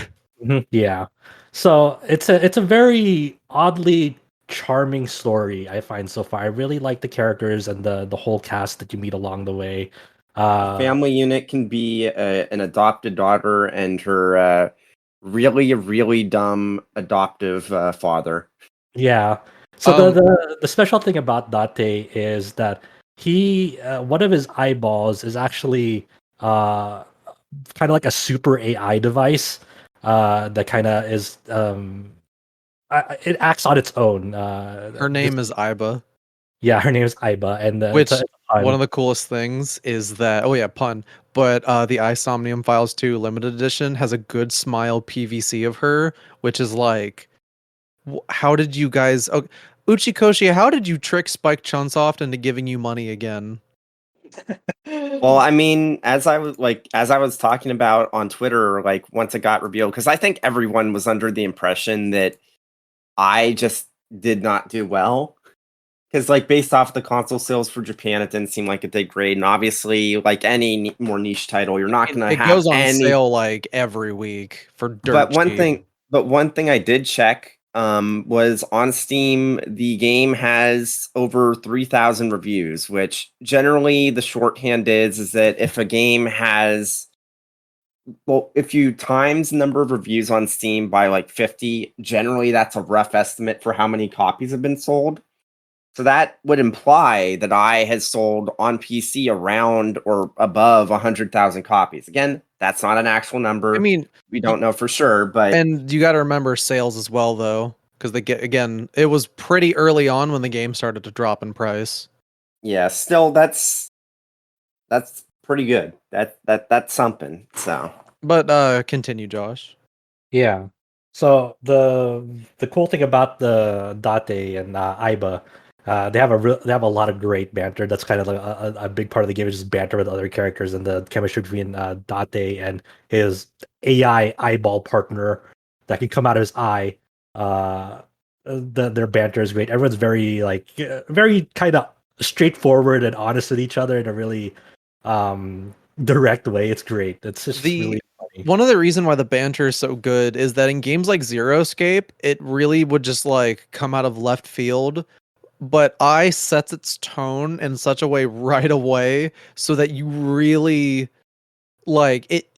When characters go on like weird rambling like rants just about anything, it makes a lot more sense because I tries to go for a bit more of a comedy drama vibe than any of the Zero Escape games do. And I didn't expect this going in because initially when I was playing, I was like, oh, this is so the game's trying to be funny. All right. But I feel like it kind of nails the drama and comedy way better than the Zero Escape games do, which is, again, high praise. I like those games a lot. But I came out of left field for me. I think in retrospect, I really appreciate the dynamic between Aiba and Date, especially like in the Somniums where those two dumbasses are making like random references in the middle of like a murder investigation. Like, no joke, you literally have a section where Aiba both Aiba and Date basically recreate a skit from Pop Team Epic, like verbatim. It has a lot of fun with itself. And like it's not trying to be as like held back and grounded as the Zero Escape games initially present themselves as being. It's like the really wacky dumb shit of Zero Time Dilemma that was put in there more to kind of wrap up loose ends but poorly is kind of just like it's earnest. It's just like this is what the game is. And some people didn't like it because of that, but I ended up really loving it for that exact reason. It's one of those things that I think initially when I first started this game years ago, I think I was put off by that. But as as time has come around and whatnot, I've kind of started appreciating this kind of dynamic. I don't know why. I do like that you bring up both of you a good point that it does chemistry a bit better than the Zero Escape series overall, is because it's not bound by the tension of a death game of an escape room type of context.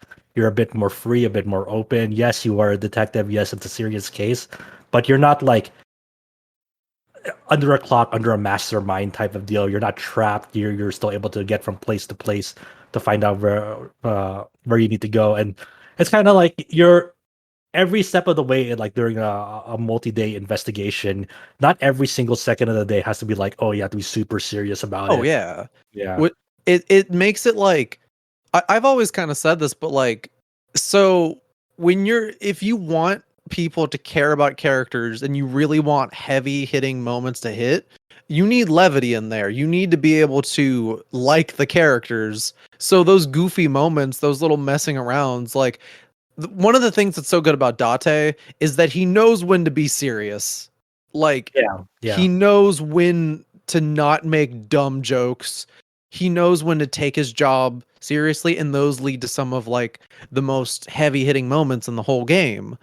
This is a really cool like little detail that I really liked about this game is I'm about to like touch upon like the quote unquote gameplay part of the game with Somniums in a little bit, but outside of those, when you're talking to characters and investigating like a scene, as you're exploring the environment with a cursor, it'll show like, hey, you haven't explored like or seen this part yet, and like it could be like a stairs or a fence or a lantern or somewhere or a part or of a mermaid or a mermaid, yeah. Where sometimes from those little things in the environment that when you look over them, like there'll be a little scene between you with Aiba or another character in the scene, and it's like you guys are remarking over this, usually some dumb pun over it and whatnot. There is a ton of dialogue in the game. Oh, yeah. And one of the most impressive things is like you could tell this was like a big push for Spike Chunsoft because every line of dialogue in the game is voiced.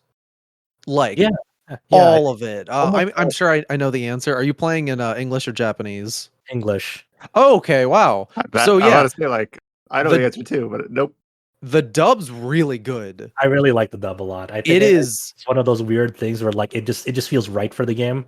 Oh yeah, probably because the Uchikoshi games are, while they are made in Japan, they are made for a Western audience because that's where his fan base is. But the dub is outstanding.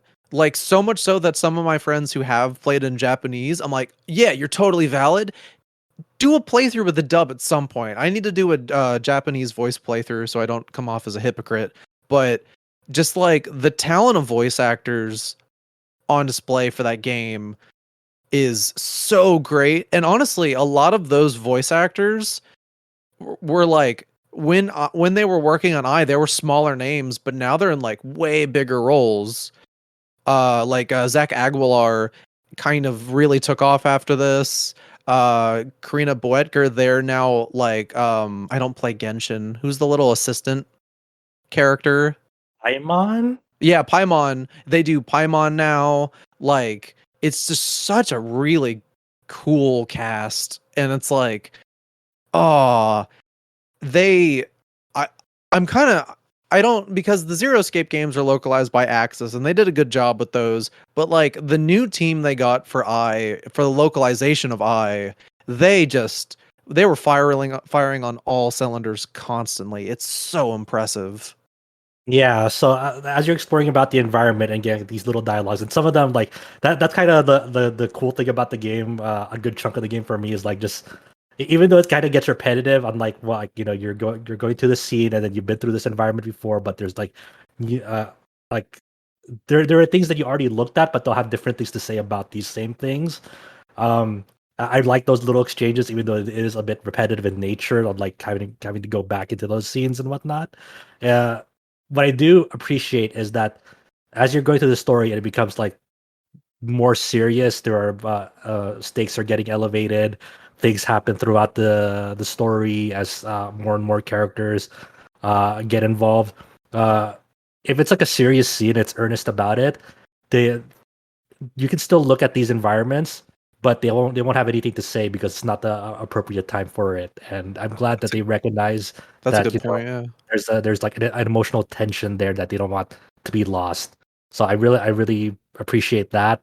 As for the gameplay part, so, since Date is like the special detective, as I already said, it's like a AI component to it. His He main yeah, I was gonna say he like there's like a gimmick that I think works really well for the game, because for those in the cast who have not played the Zero Escape games, they were not to cut you off, I just thought the context was interesting. So Uchikoshi got his popularity making room escape games, puzzle games, where in all of those games, there was like a story time limit where the characters would always be like, we have only like 30 minutes to do this, or we have X amount of time.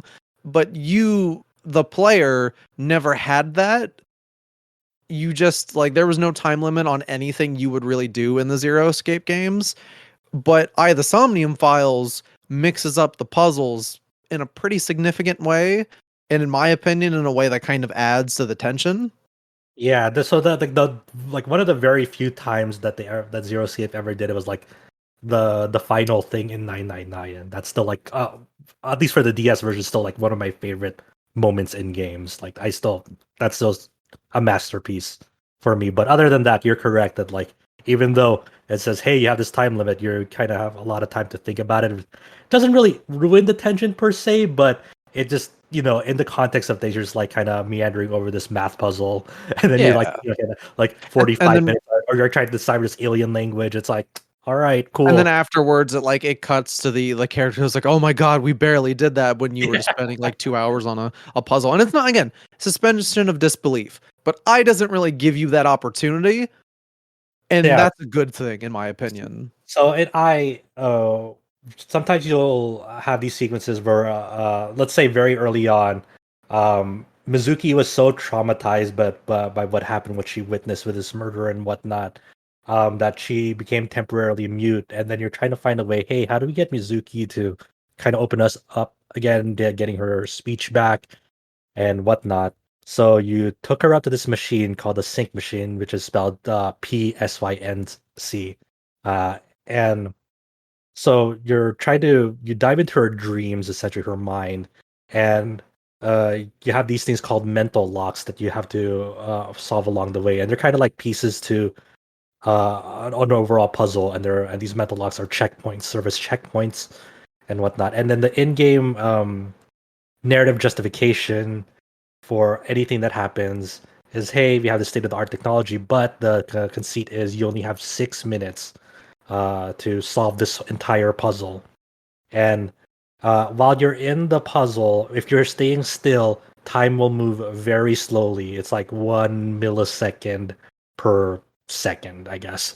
And if you're moving in motion, and you Date aren't actually in it, it's your AI buddy Aiba moving around, and anytime she moves, But they still have like fun banter, which is also really cool. Like, at some point in the future, I recommend just doing another playthrough anyway, because there is so much Somnium dialogue.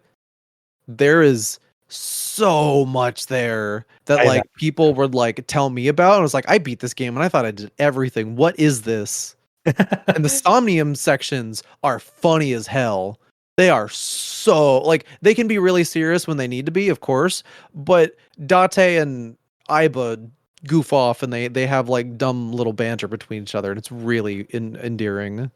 Yeah, I do like that each Somnium does have a narrative purpose, like what the actual end goal of this puzzle is tying up to the plot. So for Mizuki's dream section or Somnium section is, hey, in her dream she's still locked up in this column in the merry-go-round. Mentally free her and whatnot.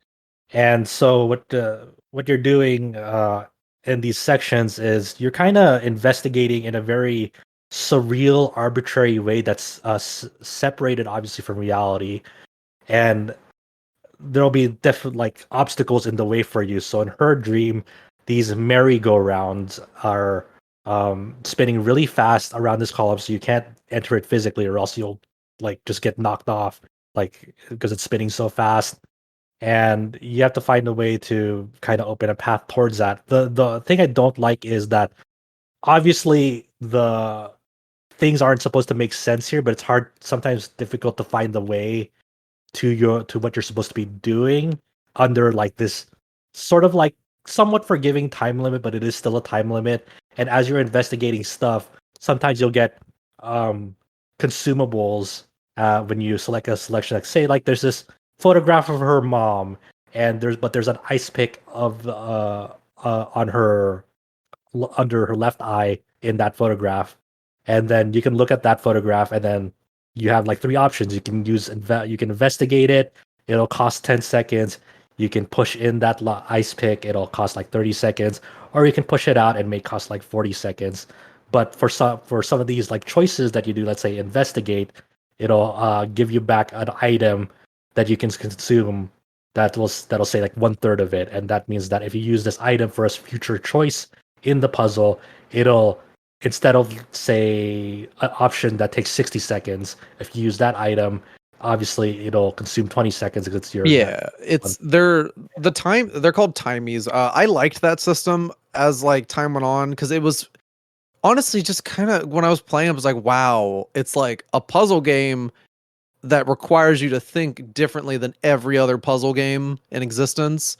And I think as time goes on, the timing mechanic is used pretty well, whereas like you have to you make certain choices to get the timies, which are like, they like half or like nullify like, the time limit for certain actions, so that you can then like easily use the really heavy hitting options.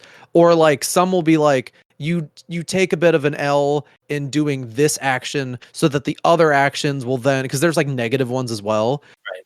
There's like a lot of going on, and it kind of just depends how like, because some people, I've heard people say it's like trial and error, and I think that's again simplifying it a bit too much. But it's fun to just experiment And they give you like checkpoints to jump back to as well, so you can kind of like have a first run where you're just experimenting, seeing what works, what will do what, and then if you need to, it's pretty quick to just jump back and then do everything again. But one of my favorite things about the Somniums is the Somniums are where the game branches, which is really fun. So like some Somniums will have like one solution, but in the little flowchart you'll notice that like it can branch off, and that's how the game itself branches, because you're going into people's brains, and you're in certain ways influencing the story based on the imprint you leave on their brains. Yeah, so that's I do understand, like it does feel like a bit trial and error, because you can't think logically inside these Somniums, because sometimes what you'll do will influence another part of the puzzle. There's no way that you could have conceived that would do it. I think that's the thing that kind of, it's like I said, it's not like bad, it's just different, and sometimes it's sometimes not for everybody. Sometimes some of these Somniums can be a bit lengthy, and it is easy to either jump back to a previous like mental lock checkpoint, and it's also easy to kind of just redo the whole thing over because you have this whole dialogue skip system that you can fast forward through and whatnot. But it does, there is a bit of trial and error of like trying to find out, like suss out exactly where to go, especially when you're trying to find out, okay, what is the event in this Somnium that causes a branch. So for Mizuki's Somnium, still very early on, there's no really big spoilers, but there are like, this is kind of like the big main branching path very early on, and the two results that can come out of this is, hey, you cured Mizuki from her temporary traumatized, her temporary instance of being mute due to trauma, or you selected an option in her Somnium where she remains traumatized, and then the story will go in a different branching path from that. And then, as I was going along this traumatized route for Mizuki, there's another instance where I was helping another character, Aset, as they refer to her in the game, pink-haired Let's Player, who she's a Zoomer. So there'll be an instance like in her Somnium, or another person's Somnium that involves her, and then you're trying to help her out, move along this Somnium, which will lead down to another path, and then there's another Somnium involving her directly, where you can choose to either believe or disbelieve things that she's saying about the nature of the story, because there'll be like down that path, there'll be something that happens like, wow, I did not expect this coming, and then Aset tells you, hey, this is what's really going on. It's like, I don't know if I believe you. That's a lot that you just told me.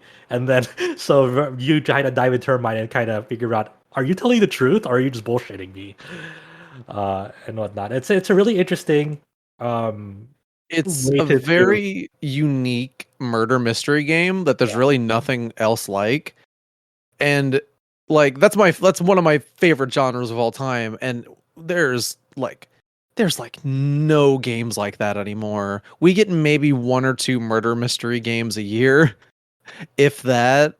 So having a game like this was just like, because again, Uchikoshi, this was his first time doing this, and he kind of, based on, in my opinion, after playing the whole thing, I think he knocked it out of the park. It's my favorite murder mystery game I've played.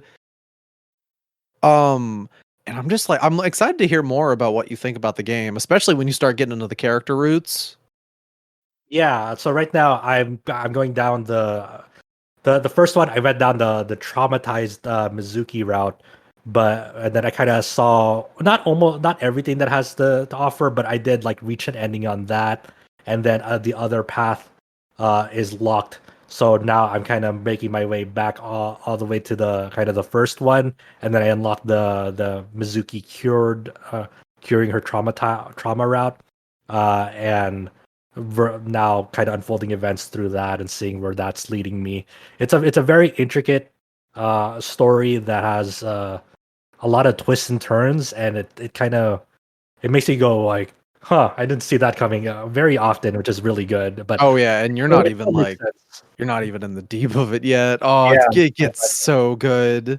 It also is very aware of like its goofiness as we established early on, but like that's not even just through dialogue, it's through like action sequences like throughout the story. It's like that is crazy. Like that like there'll be this sequence where there's like things are happening to you in the real world, not in Somnium, where I forgot what the name of this cartoon was called way back when. I think it was either on Nickelodeon or in Cartoon Network, where I think it was called Action Man or something. And he had this power where there's like he can like freeze an instance of time and kind of figure out like what is the most logical path to get out through this situation, doing the correct actions at this correct timing. And what I think that's the name of the show. I can't remember, but there's a similar situation during these action sequences where Aiba kind of calculates hey Date, do this at my command at this exact time, trust me, it'll work, just do it.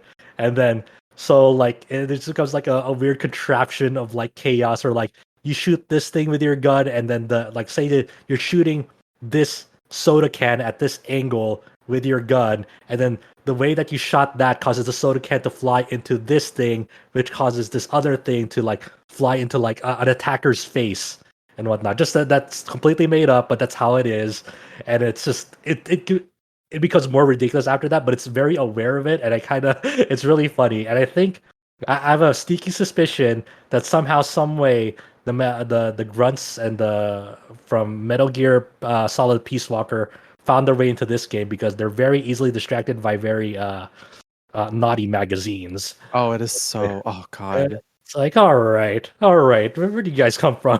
Who are these hired grunts that are just easily, just easily get distracted by a naughty magazine? No, it's like as soon as the game tries to do action, it has so much fun with it, and it's so silly, but it's just like, oh God, it's crazy because the game kind of flips tones so often, but it, like we said earlier, it owns up to it, and that's just the game. Yeah, and I'm excited. Like I've seen enough of Mizuki. Of course, I'm going to learn more about her, but I've kind of seen enough at the moment where I've seen like, okay, I understand why so many people like this character. Like she is such a devilish little gremlin, and her dialogue with Date is so snappy and witty, and like she's like, oh, she's great. She's great. I'm really excited to learn more about her. She's the main character of the next I game. So I'm really curious. It's just I'm not sure where they're gonna go with that. I have some ideas, but like I'm super stoked. But like if you like Mizuki now, God, her character route is probably like one of the highlights of the entire game. Oh, it's so good. I'm getting emotional just thinking about it. So yeah, I'm definitely gonna get this done, obviously, before the sequel comes out next year. But I'm just happy to be on board, and really excited to I'll see need this. I'm gonna try to get a replay done before then, just because again, like it's just like, God damn, I love that game so much. Yeah, I've spent the last 15 minutes, or not 15 minutes, 10 minutes trying to like Google this Action Man show. There was an Action Man TV series from 1995. I don't know if it's the same one Josh was talking about. I have no idea what it was called. Maybe it is. I don't know. But it's just, yeah. You, Cullen, James, and every single one of my friends who ever like touch this game speak very passionately about it. Like there are other Discord servers I'm on. I'm like saying, "Hey, I'm playing to this game, and I think it's cool so far." And every single person that's played, it's like, "I'm so excited for you, man! I love this character. I love this character. You're at that part. Oh man, it's like every And you're time." like, oh, slow down, slow down. Oh Yeah. no, like fans are so passionate, and I think one of the reasons why so many, because like one of the biggest stigmas around when it got announced was a bunch of people, for I think a valid reason, were like, okay, Zero Time Dilemma sucked, which I don't entirely agree with that. I think the game's fun, but that's not the point. Like Zero Time Dilemma disappointed so many people, so a lot of people did not think that Uchi could deliver. So when people actually ended up playing it, they're like, okay, what is this? This is like kind of his best game. Yeah, so I'm very interested to see where that lands for me in particular. But yeah, that's really all I had to say about AI Somnium Files right now. It's Thank you for saying AI, because I still felt bad about that. I just No, I'll I keep actually thought calling it like, I. should I pronounce it like a word or should I say AI? It's probably got to be AI, right? Because that's what it is. I call it both ways, so it doesn't right. really matter. Well, I feel think okay. I feel better now. PR calls it I, so Oh damn. maybe you should feel bad. Oh, I do already. Okay. All right, good. I guess one final note is I feel like I have a greater appreciation of this game now than I did initially when I first started it, because I didn't get very far when I first started it.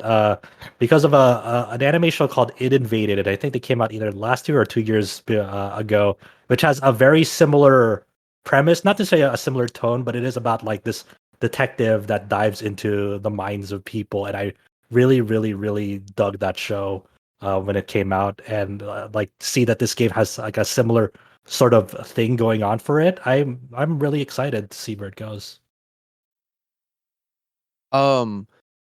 With that, I do have to leave the podcast for today. It was really cool No, talking about it was I. yeah. It was cool to get your thoughts on both East and I, and you're chiming in on the other games as well, like Final Fantasy XIV. So, no, thanks for being on, and do check out. He mentioned his YouTube video earlier.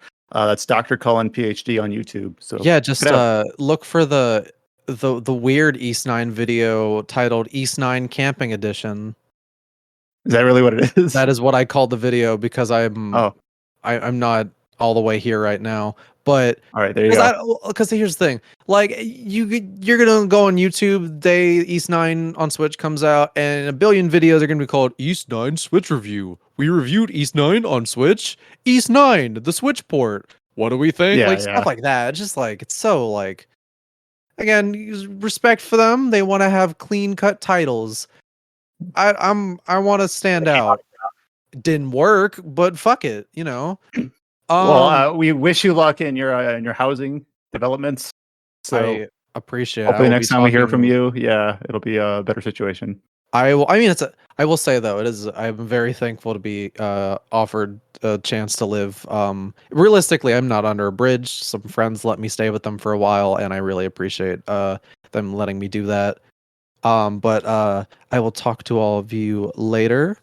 Yeah, thanks for taking the time to chat with us about East 9 Yeah. on Twitch. And then obviously this is the first time in a while that we brought up AI Somnium Files. So I'm glad I could start with a downer and end with an all-timer.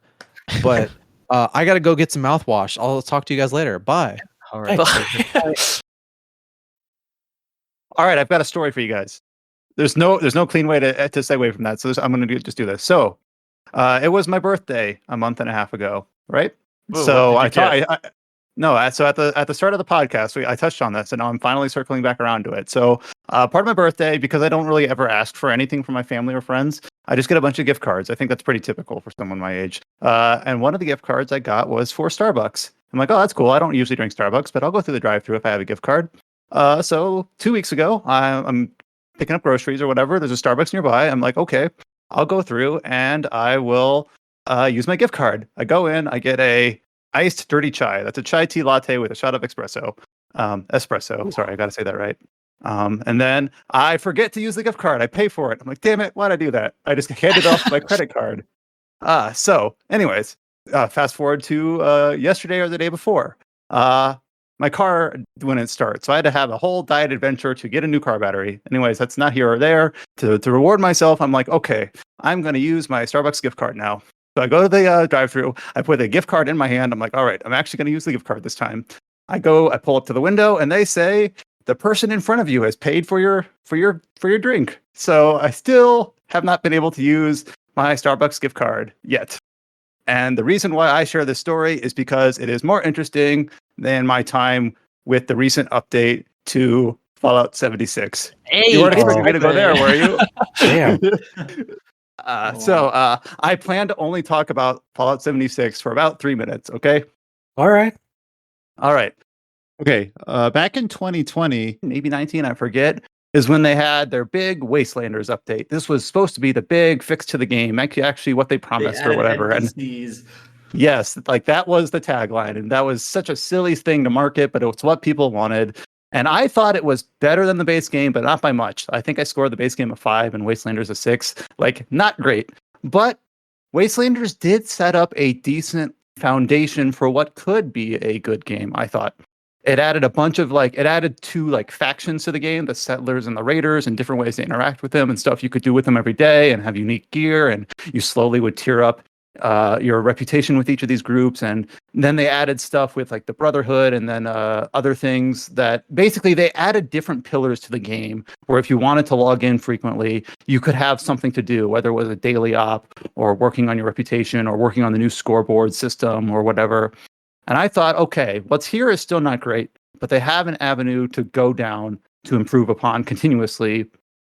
And I was slightly optimistic still, somehow. Now, in this year and late last year, they've been pushing this Steel Rain, Steel Dawn update. This is when they're making like this big push on the Brotherhood because the Brotherhood's popular. And I guess they're just going back to that. Well, the Brotherhood is a big faction in pretty much every Fallout game, maybe not the second one.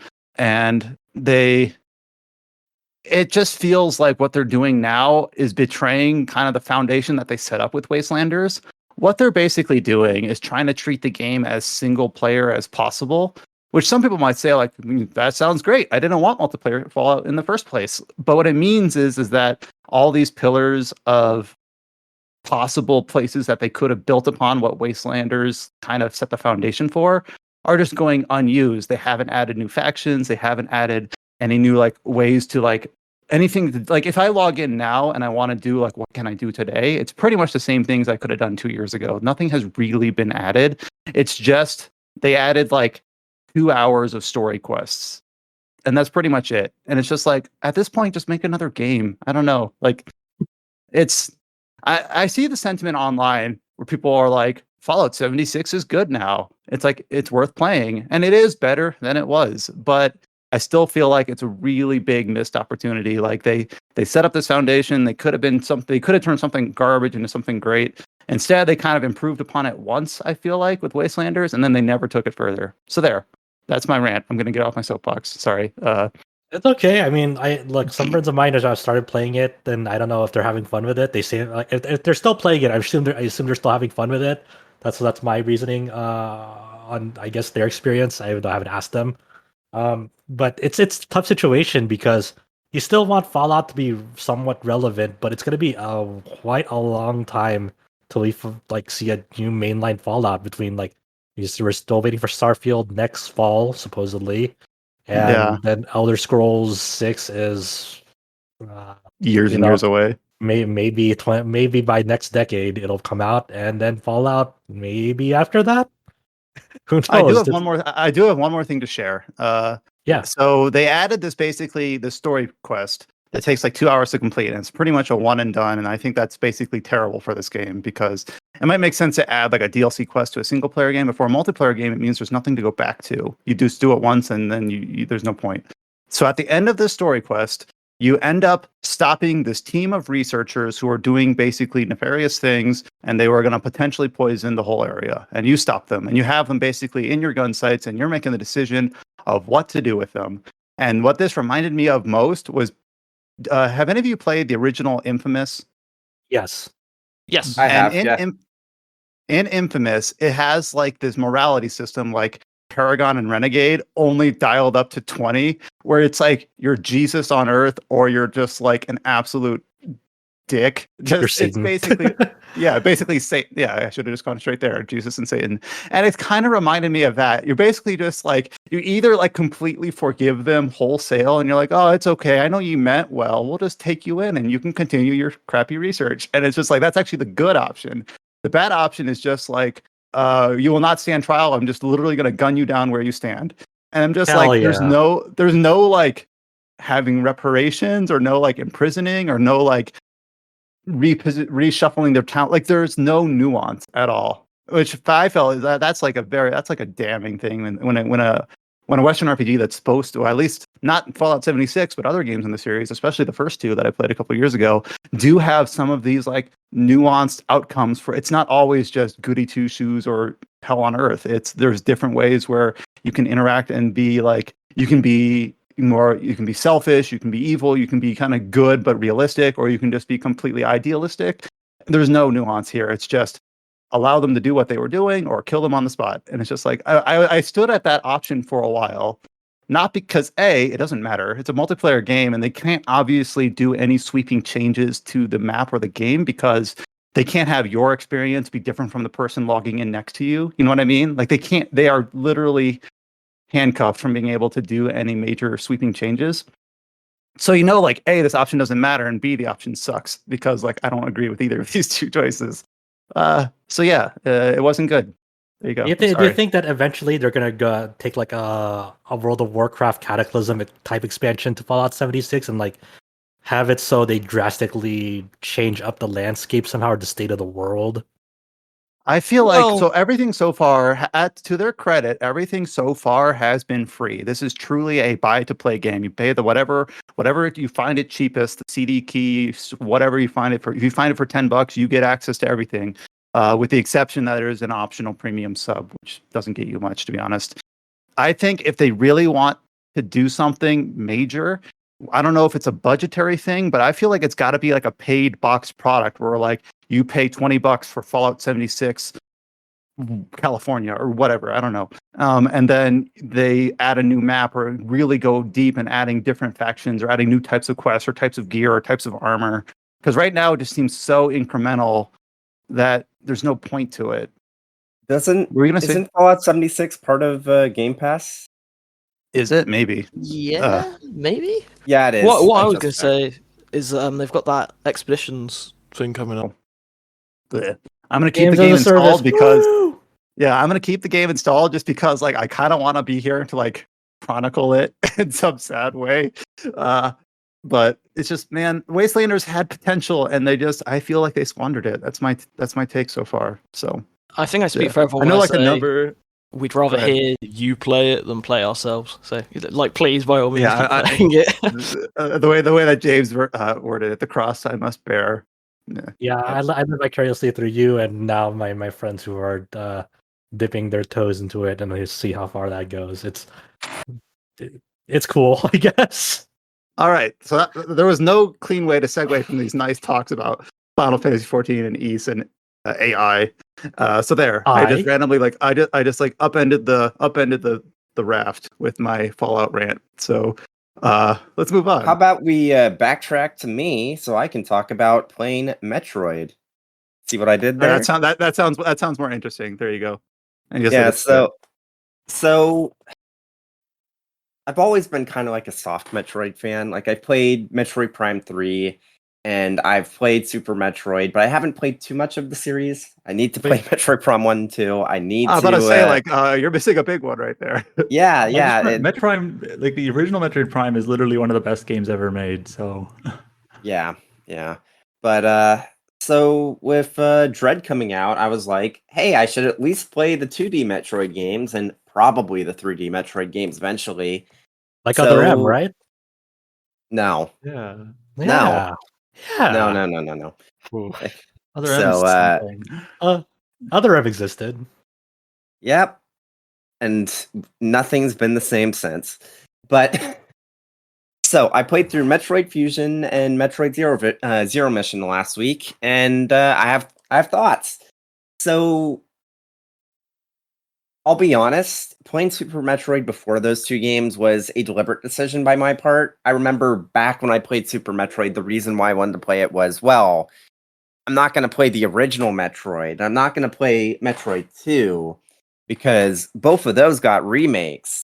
But I don't want to play like Fusion or Zero Mission first, even though, I don't want to play Zero Mission first, but even though it's like the first in the series, it's just a remake because, the gameplay is different.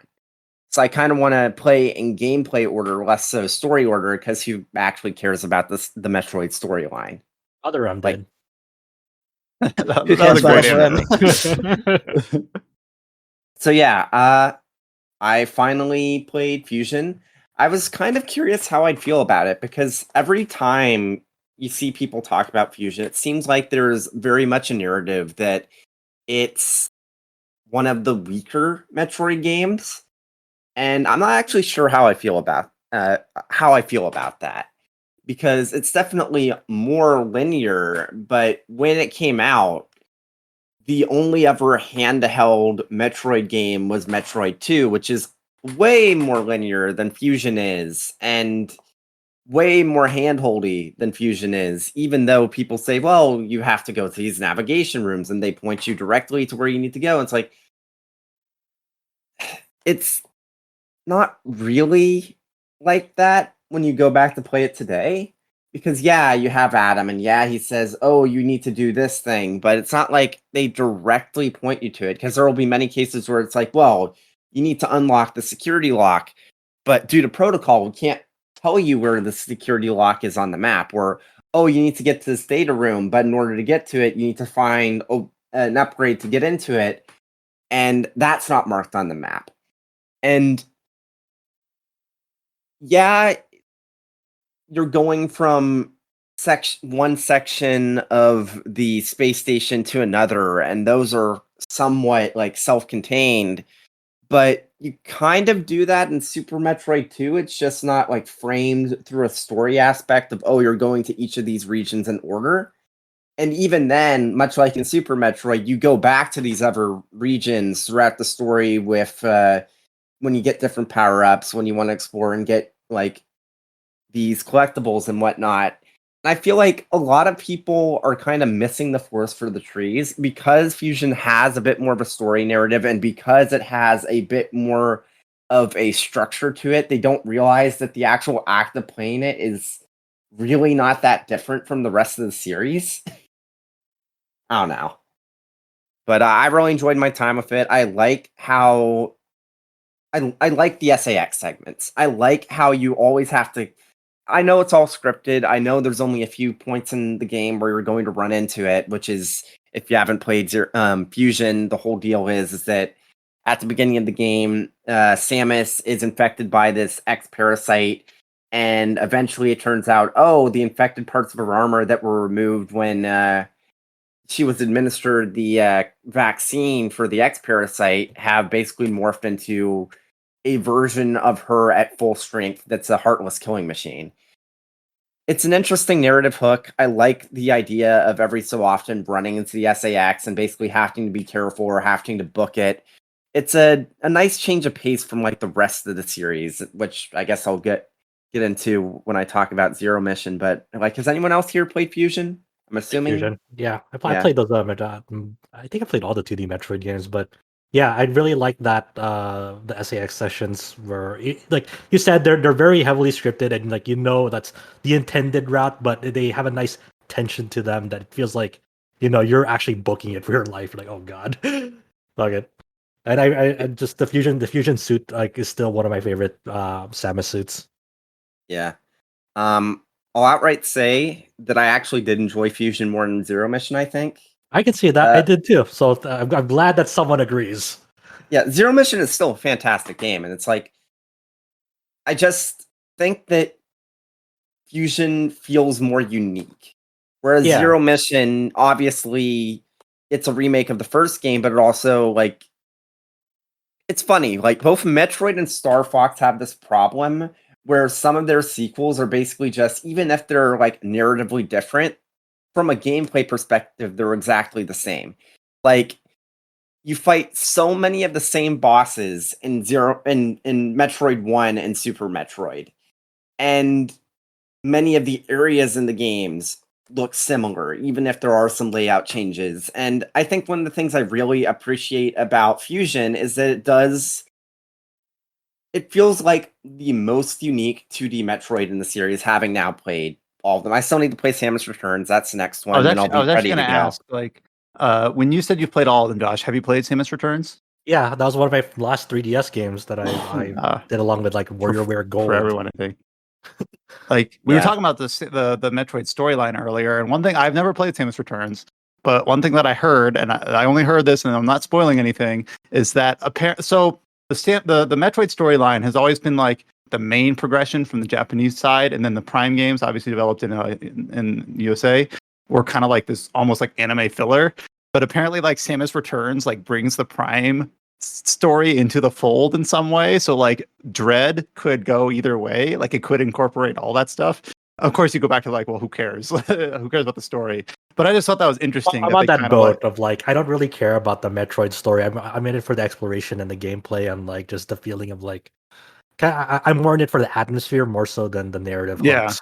I just thought it was interesting that they bothered that, like, I guess Samus Returns, because of how it ends, allows that to be true. Allows like Metroid Prime 4 to both involve obviously the Metroid storyline and the main storyline, and then Metroid Dread to tie into that. Obviously, we'll see. Well, Dread first. actually, no.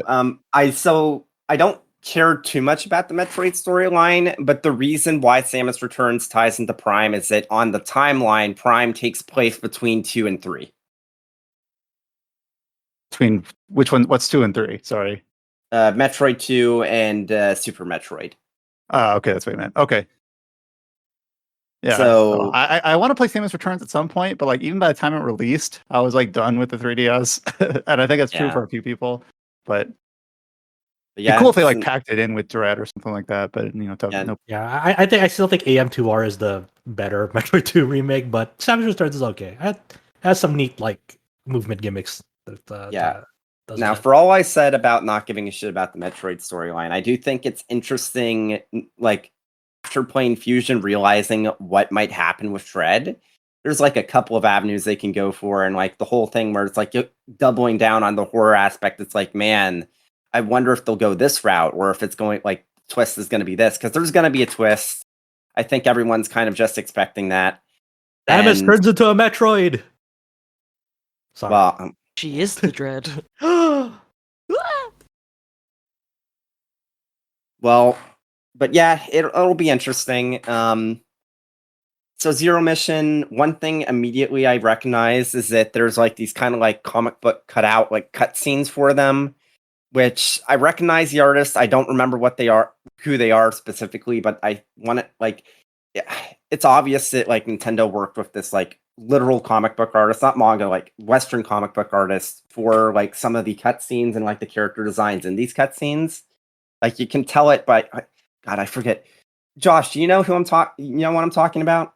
I don't know the name either, but yes, I know Yeah. what you're talking about. It's like a very specific art style. Like it's this because it's the lips. Like you look at the lips and you instantly like if you've seen that comic and I forget the name of the comic, you know what I'm talking about. But I'm trying to But Google it, but I'm lips. failing. I'm like, Like, like the cobwebs are like slowly getting cleared, but I'm just like, oh yeah, that was a thing, but man, I don't remember who did but it. it's like so Zero Mission's great. I'll just outright say if you're going to play Metroid 1 in the modern day and age, play Zero Mission. Don't play the original. It's like there's no map unless you're going to have to like literally draw out a map for you anyways. And let's be honest, anyone that's playing Metroid in this day and age is probably using like a map guide to begin with.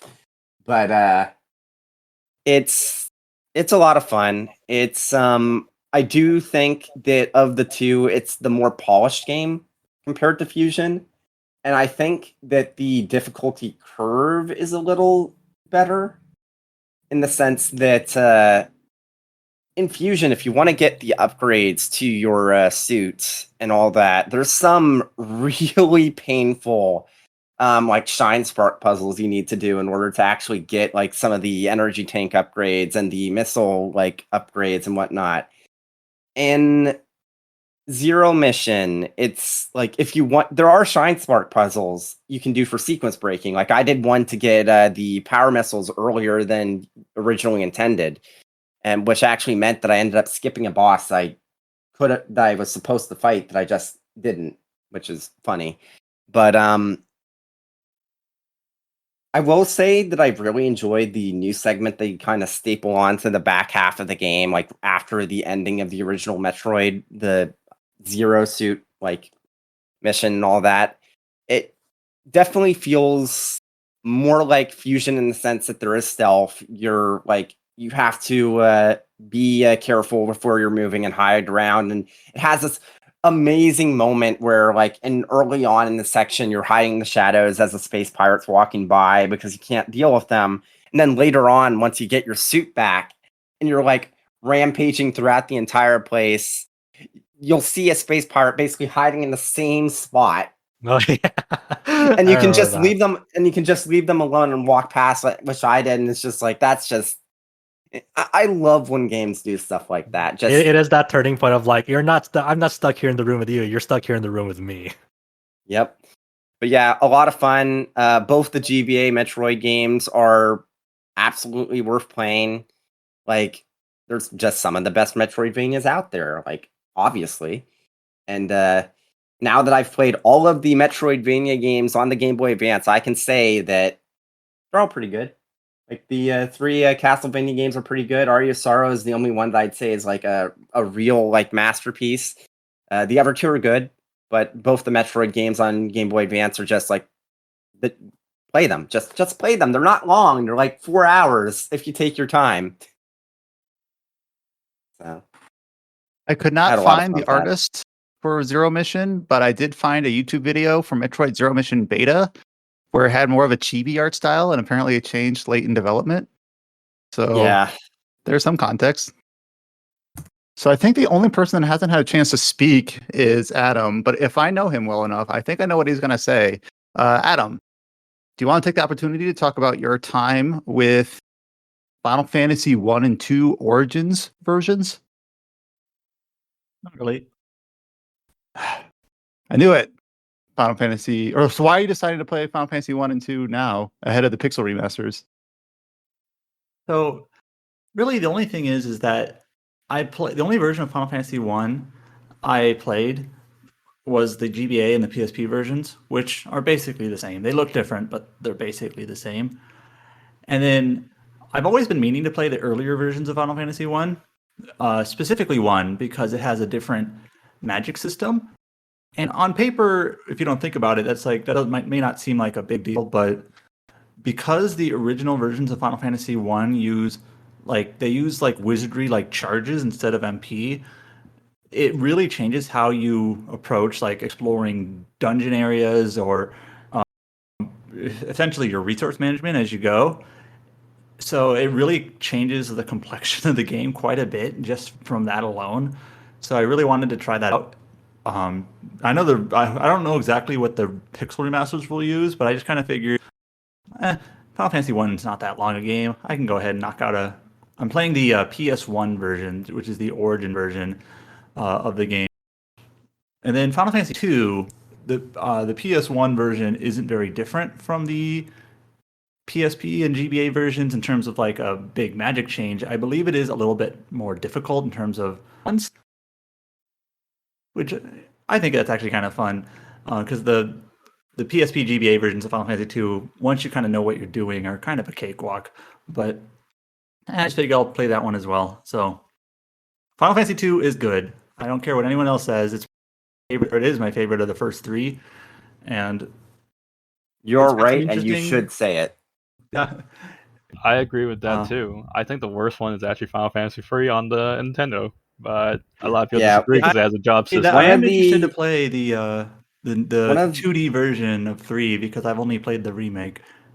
One of the things that I've been like kind of like the ideas I've been kind of like kicking around for a bit is I actually feel like in a lot of ways Final Fantasy 2 feels like more of a Final Fantasy 3 than actual Final Fantasy 3.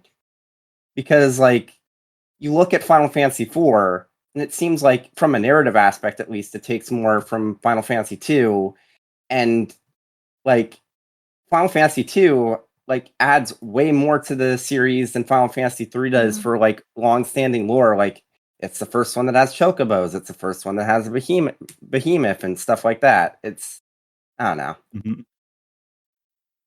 Yeah, Final Fantasy 3 is like the diet water of Final Fantasy, I feel like. Or it's just like, does it add anything? I played through that 3D version back when it came out, and I don't remember like a single thing about it. And apparently that 3D version is like got even more story involvement than the original version of 3, which we're gonna get, where it's not the named characters, it's like the Onion Kids or something. I didn't even know about that until people started like talking about it side by side with the characters, what they're called and what their backgrounds is in the 3D version versus the original version. So I think with Final Fantasy 2, the weirdest part about 2, and I think caught a lot of people off guard when it first released, in the West, which was be the PS1 version, I believe, is that it uses the Saga style stats versus like EXP and levels. And early on, it can be a little weird. Like, how do I get you any stronger? Like, this doesn't make any sense, and people just kind of, toss it aside. But one kind of understand how it works, and this is basically the system that they brought into Saga. It's really not that bad. Like even the version I'm playing, which is a little bit tougher to play, once you kind of get past that little opening hump of the game, and you gain some HP to work with, for example, and you gain like your first one or two weapon like proficiency levels, it's like I'm going through the game most of the time just pressing attack, healing when I get weak. Like it doesn't require much strategy, not really. So But at least you playing through these two games, even though you can't really talk about them at length now, it'd be interesting once you play the Pixel remasters, you'll have them fresh in your mind. You'll be able to compare and contrast really well what these versions are like that you can play on PS3 versus obviously the Pixel remasters, which, as we've talked about, are only on Steam and mobile for some reason. I did like the first 3 hours of the first Final Fantasy on PSP because I was setting up my PS TV like a weekend or two ago, and just to get it like make sure it was working, I just booted up the first Final Fantasy first playthrough. Not first playthrough, a fresh playthrough, and then I was like, oh yeah, this is what it looks like. By the way, there is a feature up on the site that Alex Donaldson put together. Basically, we talked last time about how these Pixel remasters are based on the original versions of the game, so they don't have PSP content, they don't have GBA extra dungeons. So he basically went through all 6 games and talked about what's missing from each. Missing is kind of a weird way to put it. What is failing to be re-added, I suppose, because like Final Fantasy 1 won't have the Soul of Chaos dungeon or the Labyrinth of Time. You obviously won't get the Dragon's Den, the big extra post-game dungeon in Final Fantasy VI once that releases in the Pixel remaster. So basically just like, here's all the stuff that has been in subsequent re-releases of the game that aren't in the next re-release. So we'll have to wait for like the next rendition of these to get the Pixel remaster version that includes this stuff. It's weird to think about, but that's up on the site. It basically is just more of an info dump more than anything. Like, here's all the stuff that has been added that won't be in these versions of the game. And then I did misspoke earlier. We've got too many people on this podcast. George, even though he was able to talk a little bit about Ys 9 and a few other things, he actually did not get to talk about what he had listed on our little outline here. So, George, what did you want to talk about? Yeah, to be fair, mine is like the outlier, as it often is. A little bit of background. I've been playing Watch Dogs Legion Bloodline, which is the DLC for Watch Dogs Legion, and it introduces Aiden Pierce and Wrench, and it's a whole new story. Aiden Pierce is back. Okay. I must like not be in whatever bubble the Watchdog news dumps end up in, because I did not know Watch Dogs Legion had a DLC. When you typed in here Watchdog Legion's Bloodline, I thought you were like making a joke or something. So I'm like, is that a thing? And then you're telling me Aiden Pierce shows back up. Like, whoa, I never heard about this. Like, wherever this news ended up, I just completely passed me by. Anyways, continue. It's gone really under the radar. For background, Watch Dogs 2 is my favorite open world game of all time. I adore that game. It is so underrated. It has so much character, so much heart. Watch Dogs Legion is one of the biggest disappointments I've ever played in my life. Like, it took all of the goodwill that Watch Dogs 2 had and just went, yeah, all those characters you liked, they're randomized now. You can be a granny and taser people. Ooh, it's like, that's not what people liked about Watch Dogs 2. Yeah, and it didn't vibe me at all. And I saw this DLC was coming out, Bloodline, and I was like, you know what? Like, if it fixes the problems, it's got characters. It has characters that I like. I like Wrench from Watch Dogs 2, and Aiden Pierce is okay. So it's like, okay, maybe this will be like the Watch Dogs sequel I wanted. And it kind of is. Like, it's actually like really good. I 100%ed it. It only took like 8 hours to do because it's DLC, but like I really enjoyed it. It just takes what Watch Dogs Legion did well, which was the hacking stealth gameplay, and gives you a reason to give a crap about it. Like Legion, I'm going back through the main story now of Legion just to finish it, just to say, look, I've done it. I can critique it. I finished it, and it's just so weak because there's no opportunity to develop your characters because they all have to be templates. Like, every single character will have the same sort of response to a line of dialogue in the cutscenes, and it just doesn't work. It's just not an interesting world. And I say that as someone like, London should be ideal. London should be like the world I want to explore, because obviously it's an area I can get to. It's 4 hours away from me. That's, virtual tourism at its best. But it's just so depressing. It's so like post Brexit. It's so post like the world going to shit, and it's just a really depressing landscape. And you compare that to Watch Dogs 2, which has San Francisco, and it's so colorful and like lovable. It's so full of character. And yeah, so Watch Dogs 2 is just absolutely incredible. So go play that if you haven't. I don't know why it's become like my favorite when there are arguably better games out there. It's just the one that resonated with me the most. And I'd just like to shout out and say that Bloodline is like a return to form for Watch Dogs. It is what Watch Dogs 3 should have been. I hope that's where they go with the next one. I hope they realise that the Watch Dogs fans like me, like, there were scenes. I won't spoil it. I don't think anyone cares, but I won't spoil it anyway. So like this DLC is like more of a linear story structure, unlike the weird freeform thing that Legion was trying to go forward. Like you could be any NPC. None of that. You can only play as Aion and Wrench. Okay. Technically, Legion does have like, it's still quite structured, but again, like you say, it's a bit more open because it has to allow for like different characters, and that's interesting in itself. Like that's a cool mechanic. And it is really impressive, like, not to slag off Ubisoft like that. Well, I don't care about slagging off Ubisoft. But not to, like, discredit the work, because it is a really actually have, system. like, actual dialogue. They're not, like, some weird AI procedurally generated. Exactly, yeah. Thing, so it's like, something happens, and they have a response that has been, like, scripted and, like, thought about to match their character. It's not just, like, something explodes and they all go, like, one variation of saying shit, but maybe one of them says it in like an old lady voice. It's now like Wrench will make a joke that is something Wrench would say. And as a Watch Dogs nerd, like Watch Dogs 1's okay, but Watch Dogs 2, like I say, chef's kiss.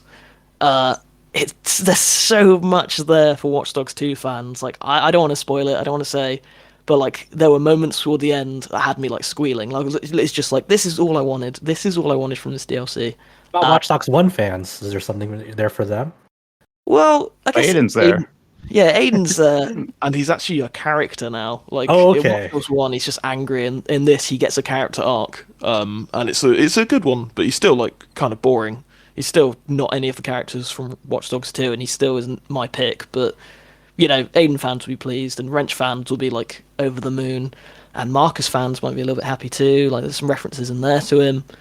Yeah, like, go check it out. I usually don't rate DLCs. I don't really have the time to like play more content, but for Bloodline, it's like what I actually wanted from the game in the first place. So it feels worth it. So like, all you Watch Dogs 2 fans out there, like me, go check it out. Go All check dozen out of you. Just kidding. Yeah, all like 5 of you. No, it's cool that you're give us a chance to talk about that game, even just very briefly, because otherwise it would have completely passed me by. I had no idea this existed, but now I know, even in a very like casual sense, that Watch Dogs Legion has a DLC that's actually pretty decent. That at least one fan of the series thought was a return to form. We did already shout out the Final Fantasy Pixel Remaster list that Alex put together, and the ES9 PC port impressions, basically, that Adam put together. The only other thing I do want to shout out as it released this week was that Cullen and James have been working really hard on putting up a couple guides for Monster Hunter Stories 2. So if you're playing those games and you have questions about things, just check out and see what we've got listed. All right, the main news of the week was something that just happened. Well, I say main news. It's the one I listed first, so therefore it is the main news. Is something that just happened last night. This was something we touched on earlier, the 14-hour streaming event / live letter number 65 for Final Fantasy XIV, leading into the Endwalker expansion. So this was a lot of going over details that had already been announced earlier this year, but obviously giving them more context, obviously showing a bit more detail about stuff like the new classes, the new race combinations, like the male Viera and things like that. I am, as always, when we talk about Final Fantasy XIV, not the best, most equipped person to deal with this. Of course, I could go through the bulleted list, but I think it's more smart to hand it over to someone like James, who could go speak into detail about what exactly was shown in the last live letter. So, unfortunately, I did not watch it, and Nova Crystallis, which is the source we're using for this, is not loading right now. Okay. I thought you did watch it, though, because we were streaming last night, and you were going over what they were talking about. Well, no. Like, the benchmark dropped, and the trailer for it dropped, and I looked at that, and They showed off some of the job gear, so that's something. Like they showed it for Right, that Gunbreaker, was the highlight of the Paladin, show. Yeah. Warrior. I guess they just showed all of the level 80 job gear, so that's something, I guess. I did see that lots of people really liked. I already saw like some fan art of the new White Mage gear. Just people really love that one. People are like going, I guess, man is overseeing They must be whatever dissecting job that that they trailer. named. Yeah. And then the benchmark trailer, apparently, I don't have any of the context to understand what was shown, but apparently it's a bunch of like what ifs just to kind of like test the engine. Like it's not supposed to make narrative sense. It's just supposed to be like hype. It I just did throws see like all the someone, characters there fighting. but yeah, a lot of the stuff here in the summary, even I, as an outsider, know that they already talked about like the data center transfers and the Pandemonium raid and stuff like that. But they just gave more context to all this stuff. Like I do know they showed the character creator with some of the options for like the male Viera and like what you can do there and things like that. Like I think the live letter is more like a smaller scale kind of operation. Like they don't really, explain new things. It's just them to go over like a recap of what went through this year and like a roadmap of things to come. Like they don't even have like Koji Fox for like these events, so there's no live translation, and you'll be just like watching it in all Japanese, right? Right, it is. They did say, yeah, you say roadmap. They do talk about some of like the seasonal events returning, like leading up to launch. I guess the bigger news thing out of this live letter is not so much about what upcoming Endwalker stuff, but the things that special guests Yoko Taro and Yosuke Saito were able to pull out of Yoshipi for his other works in the Yeah, I was making. actually going to get to that, but I'm like, how much time? Like, this is a Final Fantasy XIV event. Should we just skip straight ahead to the other thing he mentioned? But yes, Naoki Yoshida is obviously also the producer of the upcoming Final Fantasy XVI, and that has been pretty much, to my understanding, absent the whole calendar year. The last time we could really talk about it was when they talked about the nations and the three main characters, like last October. And we were expecting some news this year at some point. And maybe at TGS. Well, basically that's been shut down. Yoshida basically stated That's not necessarily what he says. Maybe. If you look at what he says that he doesn't think they might be able to. He's not saying that it won't happen. He says that he think it's not likely. Yeah, I understood that. It's a lot of big wording, but let's get to actually what was said rather than like what ifs and what. Yeah, like, so I think it's a good thing. I like the Final Fantasy games. They always like show like way too early. It's like, here, we're gonna show you this game, and you wait like the next year for a trailer. So here are the four nuggets of information. The first one is that the main scenario writing is completed. So obviously a good benchmark to have. So obviously at that point you can follow up with voiceover, and they said that the English voiceover is nearing completed or wrapping up, depending on which translation you use. But basically, it seems like the English voiceover is pretty far along and nearly done. The third bit was that they say essentially not to expect it at Tokyo Game Show. And then the fourth thing is kind of the reasoning for it is because, and you saw some of this when they first revealed it, how it was a gameplay reveal and not maybe not a gameplay reveal, but it wasn't just a CG trailer. It actually showed like in-engine stuff.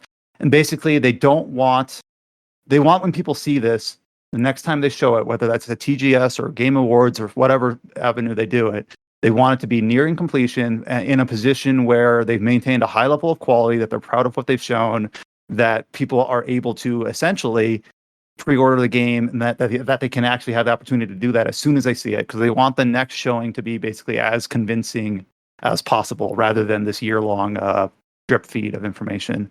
So that was kind of all the context, all the Final Fantasy 16 sort of stuff that Yoko Taro was able to pull out of Yoshida, even though it was a 14 event. It makes sense. It makes sense because a lot of the talk out of that Final Fantasy 16 debut trailer, for better or worse, was a lot of people saying, "Wow, this game looks, it doesn't look up to par to like what we expect out of like a brand new Final Fantasy game. It looks visually underwhelming, blah blah blah, and all that stuff." So I definitely agree with Yoshida's line of reasoning of like, hey, you know what? Next time you really want to wow people when you show it again. Like I really respect the initial reveal of Final Fantasy 16 of it being an actual showcase of what you said in engine, what the gameplay might look like, instead of like that just a 2-minute CGI trailer of like, what the hell is this game? Yep. So yeah, seems like the rest of the live letter was just like Q&A about like all sorts of stuff that's kind of spoilery if you haven't caught up with 14. And since Chao is in this chat, I am not going to really go over it. The other big thing is just they kind of detailed, like we had like a time frame for like the calendar for seasonal events and when like the Final Fantasy 15 collaboration was going to be coming back, but we didn't have any specific dates. We now have specific dates. The Final Fantasy 15 crossover will return on, so it's in, they said September, and it's going to be, well, where's the date? They said, like I saw that they announced it. Well, anyways, they said September. They gave a specific date. Novus Chrysalis does not have it on their article. Weird, but yeah. Yeah, just basically a bunch of reiterations of what's going on, whatnot. Also, Yeah, so it seems like the highlights were the character creators that they shown off, and then the job outfits. So And then, of course, what's the date on the benchmark? It's coming up soon, right? it's coming out tomorrow. Okay. What, are you going to try it out and see if your PC's good enough to handle Final Fantasy 14, Josh? I'm not gonna. My PC is not good enough for anything, so it's not worth it. Is that why we were alive? Not good enough for anything. So yeah, a lot of the stuff that they've shown here is kind of a recap of stuff they already talked about, but just basically some finer details for those that are really wanting to swim in it, like exactly how the belt removal will work. I know how out of context that sounds really silly, but it makes sense. There was another kind of a game announcement this week. It was technically announced earlier this year from Gust, new Blue Reflection projects. We had the trio of projects. I remember talking about this on a podcast. We had a new sequel series, a new mobile game, and a new anime, but we only really had the title cards and a confirmation from publisher Koei Tecmo that they would come west. And then early last week, we got kind of this very vague tease that Gust was going to show something on the 6th. And it turns out it was just more details on Blue Reflection Second Light. So basically, like, this game was already announced, but here was its actual like real reveal. It is coming out for PlayStation 4 and Switch on October 21st in Japan. Even though we got the earlier announcement that it would come west, no further details on that quite yet.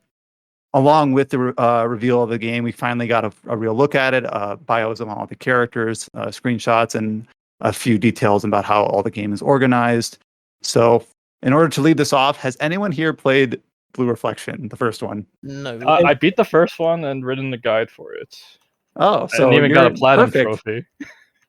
How interested are you in Second Light? You know, I wasn't like the first Blue Reflection wasn't terrible, but it has a lot of performance issues and stuff, and it's a pretty unpolished game in my opinion. Like I think like the sequel might have a lot of chance to fix all that, so I might be interested in seeing where it goes.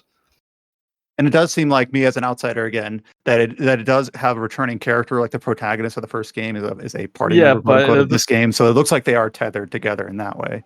But the description says she doesn't have any memories, so I don't know what that leads to. But yeah, I'm looking at the character bios here, and it seems like she also lost her memories. So apparently that's a very key story part of the game, is that amnesia is contagious. But I think she's probably traumatized at the ending of the original game, and that's probably why she doesn't have her memories. That's what I'm guessing, but I don't know. Like, we'll have to wait for the game to come out to further dive into that. Can you explain it to like on 5, like how the first game plays? Is it an action RPG? Is it more like It's a turn-based RPG. It's turn-based. Okay. And there's a little bit of school sim, but it's not really well designed. It's like a Persona kind of calendar. You just spend your days hanging out with your friends, but there's no consequences. There's no tight schedule. You could just keep hanging out with your friends until you could trigger the next event scene. That's basically it, right? Yeah, it's just it's like their whole picture is like it's a magical girl RPG. So like at some points during the story, you'll get transported to like another like alternate world, like an alternate dimension, to deal with like a girl's traumas or whatever drama they're going to. It's like it could be like as minute as like, hey, I don't know if this boy likes me or not, and then that's spurs some sort of trauma in them, and then you go to your magical girl outfit and kind of deal with that. There are some parts in the story this is where I got up to in the first Blue Reflection. a few months ago, where like some of these enemies will breach reality and like invade your school, sort of like almost Evangelion style, almost. And that's kind of the one neat thing about it that it was kind of okay. Besides like the soundtrack is heavily praised by like even people who don't like play the game. Are like this game has a cool soundtrack, and it seems that's the one like thing that's they're bringing back besides the main character into the sequel is like the same composer. It's done by the same person that did Atelier Ryza, but I think this is like the first time he did anything for Gus, I think, or one of the earlier works. Yeah, I've been actually keeping up with that anime that they're doing for Blue Reflection. It's not an anime adaptation of the first game. It's like a whole entirely new thing. Yeah, apparently people are saying the anime is like surprisingly good. So yeah, there are some there's like some standout episodes that like it's like, man, if this had a bit more budget, like it'd be like really good. Like that's kind of like the weird thing about the show is it's surprisingly solid. Unfortunately, like it's just like the development budget behind it isn't that great, so it comes off very cheap looking. It has some weird artistic like directions to it, but overall it's like it's decent. It's solid. Maybe the Blu-rays will fix it. That's the weird thing. So the anime project that they announced is a separate from the one you're talking about, right? There's another one.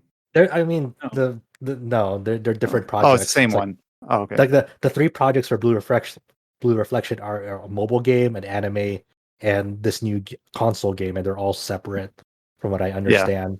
Yeah. And that this new game that seems like it has no relation to the anime.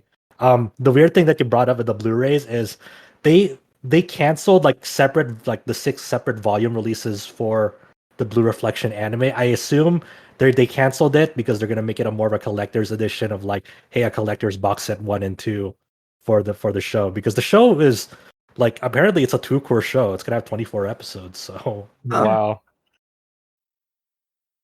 But I mean, anyways, hopefully this console sequel is better than the first game, and they really go all the way with it. Maybe they're trying to try like a Ryza approach, and maybe this will be a vastly superior sequel. Yeah. Okay. I mean, sorry to backtrack a bit, but I found the actual quote that Yoshi P made, and he said, we really want to show something for Tokyo Game Show 2021, but we probably can't make that deadline. This is for Final Fantasy 16. I'm good with that. I'm tired of like seeing these companies always trying to push for something to show, and when they got nothing to show, it just leads to disappointment. I mean, okay, yeah, you got to move on. We're on a Blue Reflection right now. Yeah, that's true. But I played the first game. It's unpolished, so I think it's a good chance to try out the sequel. I'm looking forward to it, actually. Yeah. So October 21st, but no Western announcement yet. We know it's coming to the West, but no details. Yeah. And there's one other detail we forgot to mention. The first game also tried to push for a Vita port. I'm not sure if anyone touched the game on the Vita. Did that get a Vita release? No way. In Japan, it did. Okay. Okay, weird. It's like it has performance issues on the PS4. I can't imagine playing it on the Vita. Yeah. Apparently, people did do a translation patch for the Vita version using the PS4/PC release as a base. So if you buy a Vita copy and have a hacked Vita, you can play it in English on Vita if you want to, for some reason.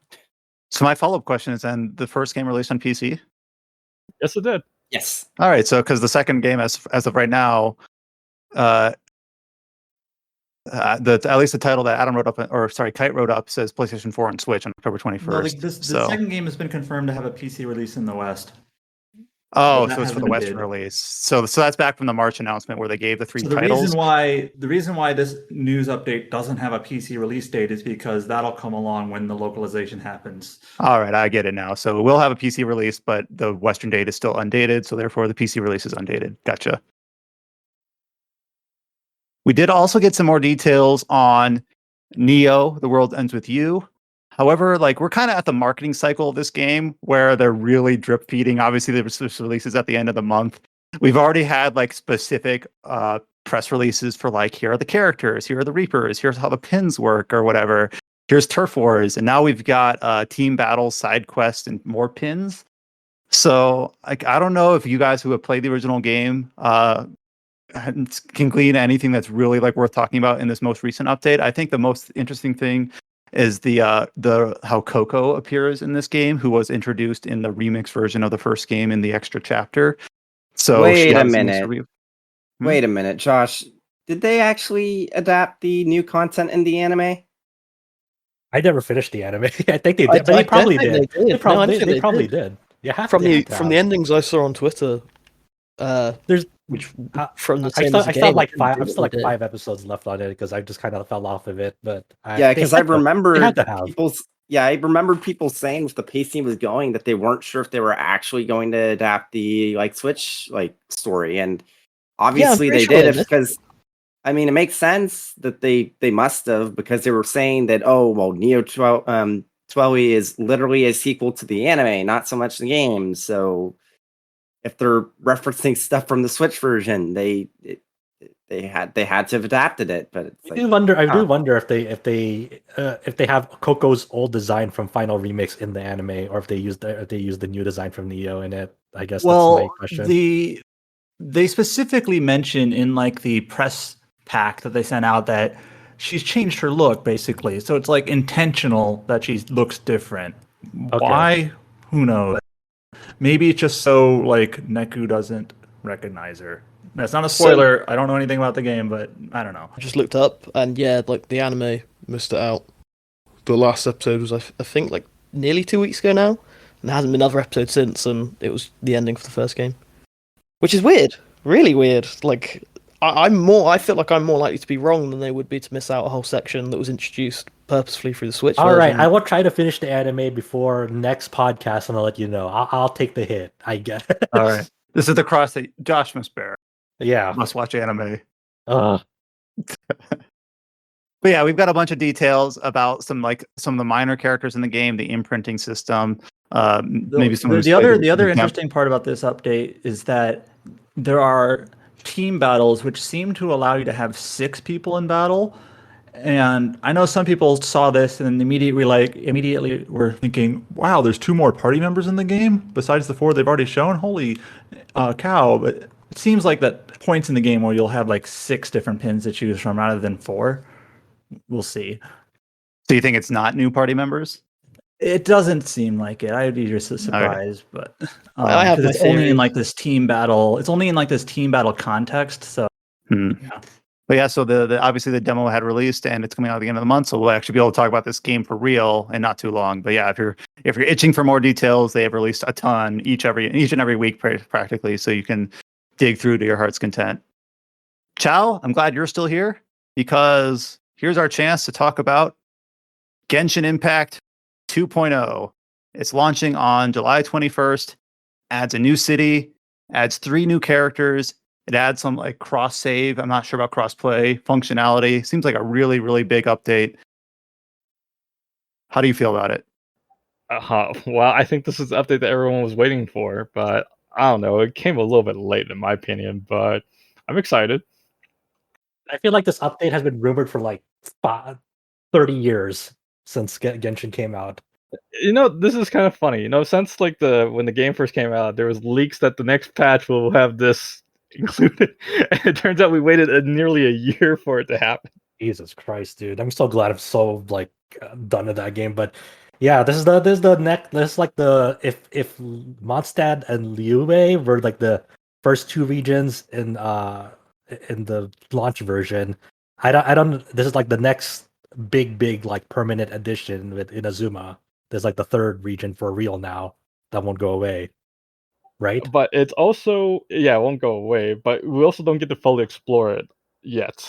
It's gonna be like half of it, then you have to wait for like patch before you get to explore the whole thing. I think that's how it goes. Wait, they're releasing it as a half region? Oh. That's what I heard, but I Ah. can't confirm it completely. But I just heard it's like from the Chinese leaks, you don't even get to explore the whole thing yet, right? But Oh yeah, okay, yeah. I'm actually reading right now. So like in the press release says the Inazuma area consists of 6 main islands and series of islets scattered across the ocean. Blah blah blah. You may visit this shrine or this island, and then the very next thing says with version 2.0 we are only releasing 3 of the 6 main islands of Inazuma, and then there are more islands and locations with sceneries, distinct scenery, stories, secrets. in like future updates. So you are correct. That's insane. But yeah, so yeah, it's exciting, but at the same time, it's like, man, I wish this could have come sooner. But then again, well, we don't work in game development, so we don't know what's behind the scenes, right? Right. But you would hope that this is like okay, tell me about characters. Are they finally adding Ayaka into the game? The Yes, one we voiced are. by Steelrising. Okay. We have Ayaka, then we have basically characters from Honkai Impact, like their incarnations in Genshin. Oh, So that's okay. you- So so we interesting. got Shogun, which is basically Mei from Honkai Impact. Even got the same voice actress for the Japanese version, which is Miyuki Sawashiro. And then you have Ye, which is Ye Miko, which is also in Honkai Impact, and she's voiced by Ayane Sakura. So it's like same voice actor, same appearance, kind of. They're all there. But like the lore is like they're still different, right? They're not. It's Yeah, not like they're the part of Genshin version. It's not gonna be like, oh, they just came from Honkai to incorporate the lore. No, this is their version, right? okay. And And then I guess on the Honkai set and the things they have like a Genshin collab going on right now. It's not like yeah, it's not canon, but it's just a thing for them. yeah, and their other side. What's so funny in the Honkai side is like they have Kaching, but in the Honkai version, she plays like maybe like 10 times stronger. It's like someone like whaled like $1 million on this version or something. It's like but it's like you don't get to play like something like that in the Genshin version. No All right, crazy combos. if you somehow roll Ayaka in Genshin, I'm borrowing your account. Don't worry. I could put my entire faith that I will get Ayaka, no problem. Now, are you playing? What do you normally play on, Chao? I play PC? on PC. I do have the game installed on my phone, but I tried it on my phone and I'll be like, man, this controls are terrible and awkward. I can't do it. The reason why I ask is because also along 2.0 is DualSense controller like haptic feedback they only mention the PS5 version. I know like more and more PC versions are like adding it kind of after the fact for other games, like the Metro games did it. But no, they only mentioned PlayStation 5 DualSense controller feedback support. So One of the there's a reason to biggest get it on news with PS5. the crossplay is now you can share your account between PSN and stuff, but there's a lot of loopholes and stuff that you have to worry about. Like if you try to play on the PlayStation, it's like, wow, there's a PlayStation exclusive item, but you play on the PlayStation, this item it only works on the PlayStation. If you go back to PC, it automatically turn off. Are there like Mhm. like weird restrictions to that? Like especially with like gem count, like if you cross save with like say PSN to PC, will they take away like your paid gems or your free gems or whatever? Like you know how I don't know, but because like there are some like account transferring things with like several gacha games. Like if you go from iOS to Android, like it'll affect your like in-game currency count because you're transferring it. And it's like it's on a per game basis as well. There's no consistent. that system I don't know, but from other gacha games I played, when you play on a different ecosystem, you go back to zero. So, but I don't know how it works on Genshin because it hasn't went live yet. So. I guess I'm just like skimming through this too. I think one of the interesting things about this, like unlike puzzles in the previous regions, in Azuma's puzzles, they say don't require you to have a character in your team who can use specific elemental powers in order to solve the puzzle. So it's I less think reliant. I think that's good because it's kind of annoying to do like a really simple puzzle and you had to go to your character screen to swap your characters, which takes about 20 seconds, but it makes it really annoying. This puzzle is simple, I remember doing that. It's like but sometimes in the end, it's like I don't even want to do this puzzle because I'm too lazy to swap to a different character, right? right.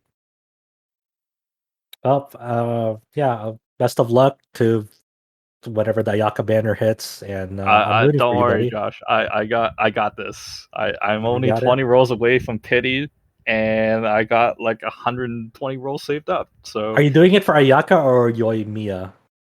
Yoimiya has a good voice actress too. Yeah, she's kind of She's got Rin from the Fate series, so Yeah. or Rachel from BlazBlue, so it's quite the thing, right? She's just a top. I always remember her as a top North American Gundam player. Yeah, So. one of the best. One of the apparently. best. And I don't know, maybe she'll end up like the Traveler, Oyoki. who ended up whaling in this game super hardcore and got to AR 60 before everyone else. Oh Jesus Christ! Dear Yeah, God. I'm not even AR 60. Apparently she is. God damn, dude. The next game on the list is something that I wasn't expecting to talk about this soon, but I guess we got some details on it out of the blue. I mean, it seems out of the blue to me. I'm talking about Assassin's Creed. So obviously, we talked actually relatively recently about Valhalla because Adam was kind of late to it and was able to share his late thoughts on it. And that game is obviously still getting updates. And that is kind of the thesis about what we're going to be talking about next, because we got some details from the horse's mouth, that's Ubisoft, about the future of the Assassin's Creed series, and that is Assassin's Creed Infinity. So there were some like rumor mongering about this title from the usual suspects, but then I guess in order to get ahead of rumors and actually like nail down what it is, basically a blog post on the Ubisoft website basically details exactly what is Assassin's Creed Infinity. So I'm not going to read through the full blog post. I'm only going to read this one relevant section. So here we go. Rather than continuing to pass the baton from game to game, we profoundly believe this is an opportunity for one of Ubisoft's most beloved franchises to evolve in a more integrated and collaborative manner that is less centered on studios and more focused on talent leadership, no matter where they are within Ubisoft. Blah, blah, blah. Basically, it seems like what it's going to be is that Assassin's Creed Infinity forever. This is going to be like the new platform, like really platform, no longer shuffling from title to title, from region to region. Assassin's Creed Infinity will basically have a studio behind it, and they talk a little bit about like the development of the collaboration, the cross studio, the team behind it, all the creative minds behind it. Blah, blah, blah. You can read the post if you're interested in it, about how Assassin's Creed Infinity will be the platform for this franchise going forward. So basically, it is going into the deep end, into truly live service, like think Destiny or think even your favorite MMO. It seems like where it's going. So, Yay! yeah. Also, I want to mention that Stephen Totillo from Axios, he just put together a plot from How Long to Beat for all the Assassin's Creed titles, and it's kind of, it's not really surprising, but it's to see it so plainly put out in front of you, like the first 3 or 4 Assassin's Creed 30 hours and 40 hours, 50 hours, which is not short, but it's like, okay, for a completionist, those are sensible times. Somewhat right? digestible. Yeah, for like a completionist and not just mainline. And then like for start like Origins, it's like 90 hours, 100 hours, 130 Yep. hours.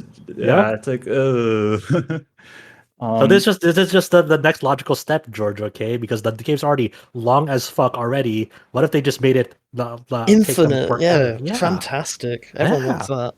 Yeah, I mean, unfortunately, it just makes the most sense, especially when you take a look at their trajectory. Instead of like taking risk after risk after risk on each big project and like just dumping resources and crossing their fingers, it'll be a mega hit.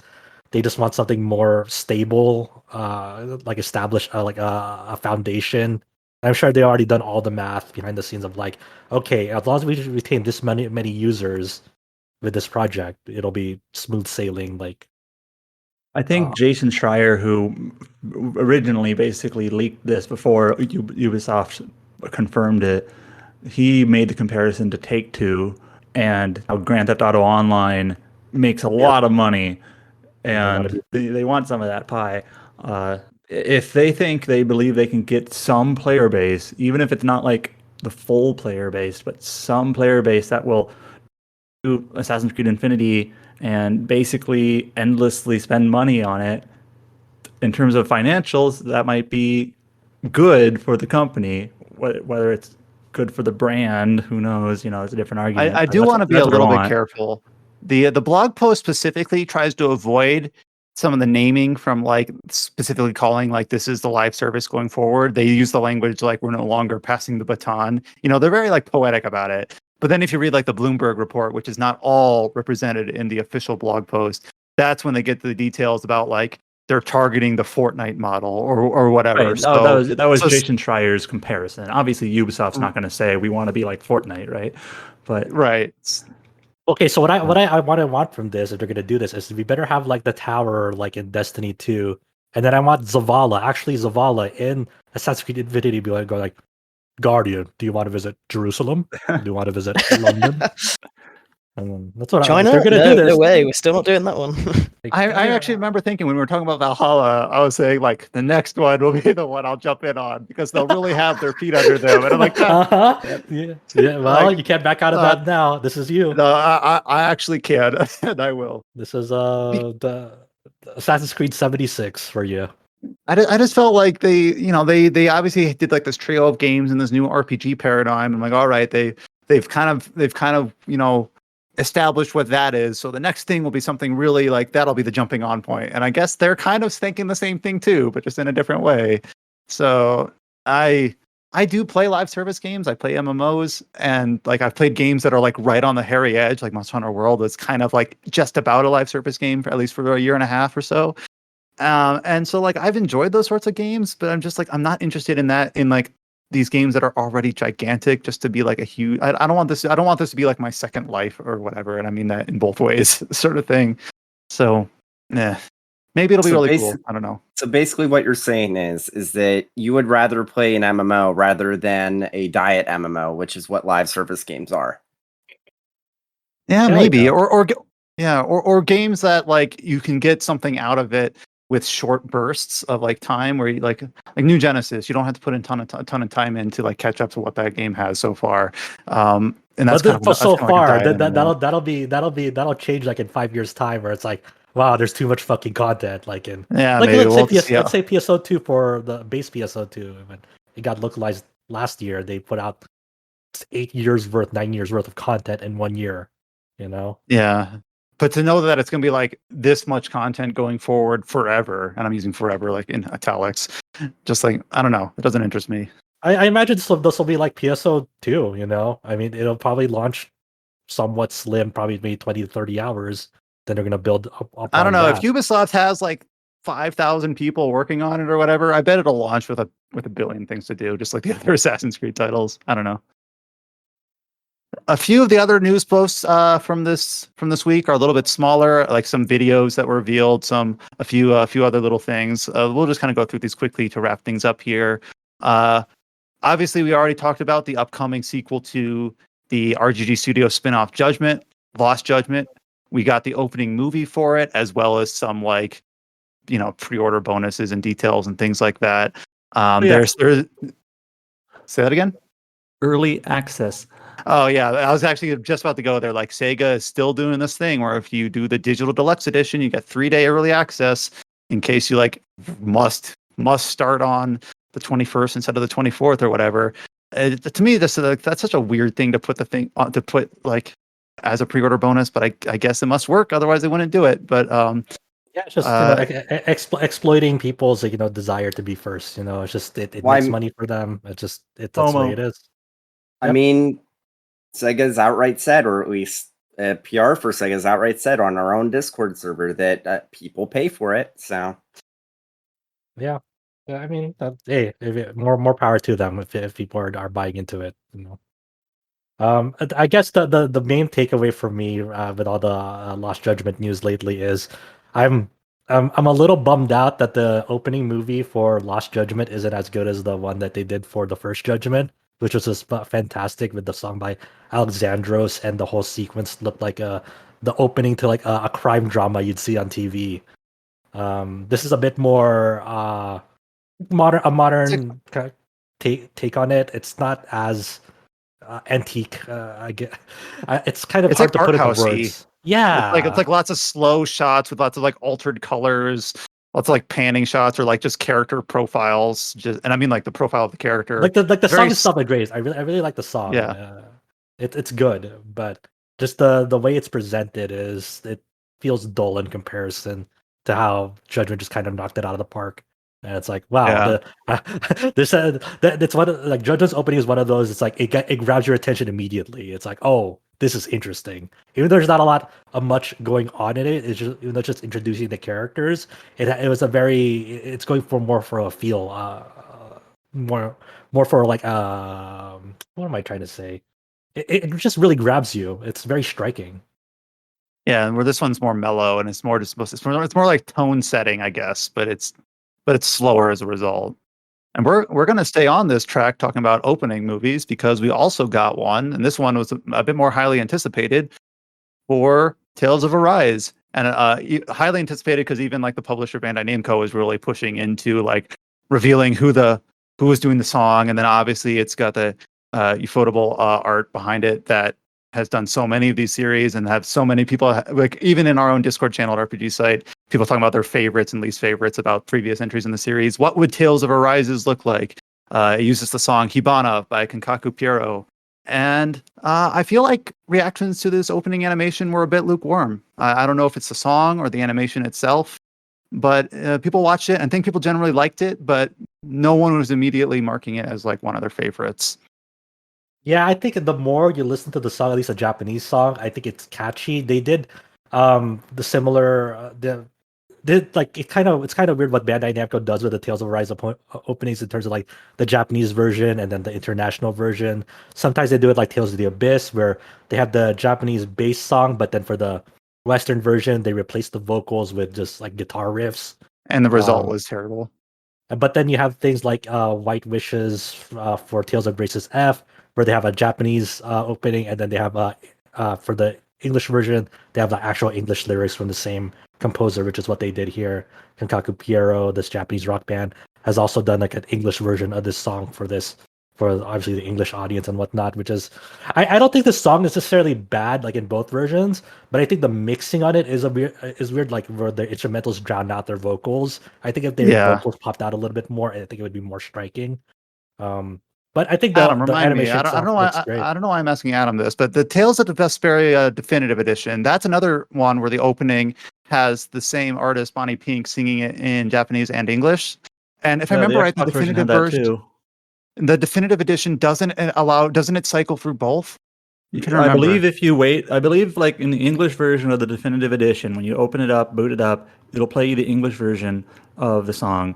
And then if you wait on the title screen and it replays it, then it'll play the Japanese version. So I was pretty sure that both are contained here. But as of right now, it seems like this hasn't been obviously confirmed because the game's not out yet. But it's like if you're getting this in an English-speaking country in the West, you get the English version of Hibana. Japanese, you get the Japanese version. For me, like the Vesperia opening, I actually really like in both languages. But Hibana, I just think sounds way better in English. I don't think the vocalist it sounds better in Japanese. I don't think the vocals come out as clearly in English. But it's not even in either version. It's not my favorite opening. I think obviously it looks nice. And one of the things they've been marketing for this game is that supposedly it's going to have more animation throughout the story than other games, which might only have it at like the start, end, and maybe one scene in the middle. They're supposed to be like weighing that more heavily for Arise. But I think that's kind of a weird thought because Arise looks so nice because it's got like all of they've spent so much development time on it relative back when the series was pretty much annualized that I'm almost wishing like the game looks nice enough as it is. I don't really need more of the anime art, but obviously there's a preference thing there. Some people might really like Ufotable's work and get an opportunity to see more of it throughout the game at key story moments could be a plus for many people. But hey man, sometimes it saves games like Little Witch Academia where the only thing really good about is the trigger cutscenes, so you never know. It's more expensive perhaps, but like if you could have like the few scenes, like Scarlet Nexus has like an animated opening and nothing else, but if it could have, I like the few Scarlet Nexus scenes that are like fully modeled cinematic scenes using the actual like rendered character models and environments. Those are expensive, but those can look really nice. And I like in an ideal world, that'd be nice. I think if like all cutscenes were done through that, rather than just slap in an animated scene here. But Ufotable does good work, so it's nice to have that here and there. Yeah, if your in-game engine like looks that nice, like Scarlet Nexus and Tales of Arise, like it can benefit. But then for some games that like do it, like say there's like a few cutscenes like at the end of like Cold Steel 3 and Cold Steel 4 that have like big battle scenes, and like it looks terrible in engines. Like I wish this was just an animated cutscene. Yeah, well, it's funny that we're talking. It's funny we're talking about JRPGs with like in-engine cutscenes that are really good because you haven't gotten to it yet, Josh. And it's a shame that Colin already had to hop off because he would back me up here. But some of the later game cutscenes in Monster Hunter Stories 2 are actually insanely good. Like insanely good. Nice. So And the funny thing is that in the credits, Marza Animation Planet is credited for working on the cutscenes, and you can totally see it because there's like some cinematography to them. And for people listening, Marza Animation Planet is a studio that they've worked on a number of games, but they've also worked on 3D CG anime films. They, for the most notably and most recently, they were hands-on with the Lupin the Third, the first anime film. Oh no shit, huh? That's that studio. That looks really good. I want to watch it. By the way, I looked it up. Apparently, in definitive edition, based on your language selection, changes which opening plays. So it'd be cool if Arise was the same way. Yeah, it'd be cool if Arise was the same way, but there's nothing to suggest that that's how they're doing it. So we'll see. And then you also have a footnote on here about the Tales of, I believe, 25th anniversary opening movie Blu-ray collection. Yes. So what is it about this? The theme song of Tales 25th anniversary opening movie collection Blu-ray is coming out this December. I think I mentioned it on a podcast like a few weeks ago when it was first announced. It's basically a collection of all the previous Tales games and their opening movies on one Blu-ray. And I assume this will remaster or have much better, higher quality versions of like the earlier Tales games like Fantasia, Destiny, Eternia. Like those opening movies are still stuck on their native systems, like on the PS1, that like still don't have like a really great quality like version of them. So a lot of the ones you see on the internet either have to be like upscaled in a weird way or like just very blurry. I was actually looking up Eternia's opening like a few days ago, and it's either like the PS1 rip or like from the PSP version, and it's just like there's no other. They're all understand it. Still, just like this isn't like a really good quality opening, like just from the fidelity standpoint. Yeah, and then like some of them, like like when they first initially showed off the list of recorded titles, they're actually going to go through the length of like both the GameCube and PS2 versions of Symphonia will be on it, or both the DS and Vita version of Innocence will be on it as well. So that's kind of like one of the things I'm really like excited about is just having much better quality versions of them. So as part of like the live stream for Tales when they were showing off the opening movie for Arise and whatnot, was they're actually adding more series into this Blu-ray collection they're releasing this December with Tales of Link, Tales of Asteria, Tales of the Rays, Tales of Cristoria, and Tales of Arise. So basically all the mobile entries, all the mobile Tales games, plus Arise will also be in this collection, making it like a very like definitive collection for Tales of opening movies, which are, it's kind of a dumb thing, but at the same time, like the Tales of games are very consistent about like showing like really great opening movies, and that's kind of like the appeal of them too. And it's nice that it's comprehensive rather than like, oh, it doesn't include Arise because Arise was releasing the same year and they couldn't get it. Like, no, they're making sure to have it in there and have all the different openings for the mobile games or whatever. Yeah, and then it's also really like good for the mobile games as well because they're no longer stuck on the mobile platform and whatever their native resolutions were on that. And like some of these mobile games have been running for years and have had multiple openings. Like Asteria had like 6 openings, and Raze has is at 4 right now, and they all correspond like different arcs that they got, story arcs that they've gone through over the years and whatnot. So I'm like, weirdly enough, I'm dumb, I'm stupid. I pre-ordered this collection when it finally went up on Amazon Japan. It's like $80 to $90. I'm like, whatever, dude. It's just nice to have a comprehensive collection of these things, and hopefully they have like much clearer versions of like early Tales games openings, because that'd be awesome to see. Like even though like the Tales of series isn't like the most consistent like game like quality wise for me in terms of like gameplay and like what I love about them, the opening movies are like some of the things that I like the most out of the Tales games. Mm-hmm. The last 3 notes on here should go pretty quickly. We finally got a release window for the Spiders game Steelrising. It is coming out June 2022, so June of next year, basically a year from now. It's only a very short new trailer that they released alongside this release window announcement, showing some gameplay some extended gameplay for the first time. The last time we talked about this game, back during the E3 time, was I wasn't really feeling it, and unfortunately that really hasn't changed. It's hard to glean details from the gameplay that they've shown, but I'm looking at it, and my initial like off the cuff feedback is that's a Souls-like. It looks like they're really kind of like maybe late to the party in a few ways, but it feels like that based on the gameplay that they're showing, the camera angle, the way the animations look between the player and the enemy, that could be what they're going for. Obviously, it's not definitive. Obviously, you're trying to extrapolate from a very small amount of footage, but that's sort of what I see with this Steelrising game. So I don't know if you had any other comments on it, Adam, because I think you're the only one else here that's interested in this. Yeah, I don't really have a great positive reaction. It's hard to describe it in words, but like the impact, the force behind swings and whatnot, it doesn't feel right, or it doesn't look right to me. It does. It does seem to be like a stamina Souls-like system. So we'll see. But Yeah, I skimmed through it. I saw it earlier. I totally agree with you. Like the weapon impact just isn't there. That's kind of a big thing for these kinds of games. They really need to tighten that up if they really wanted to just look appealing, I guess. It's weird though, because Greedfall is that the most interesting part of Greedfall, like Greedfall had serviceable combat. It was like this, melee hybrid magic, some trapping mix. It was fine, but the strength of Greedfall is more so like the quest writing and the characters and kind of the world and things like that, and not so much its combat. But with Steelrising, we haven't seen a lot of that. Like, they're still far off, right? Yeah, they're still next June. It's next June, so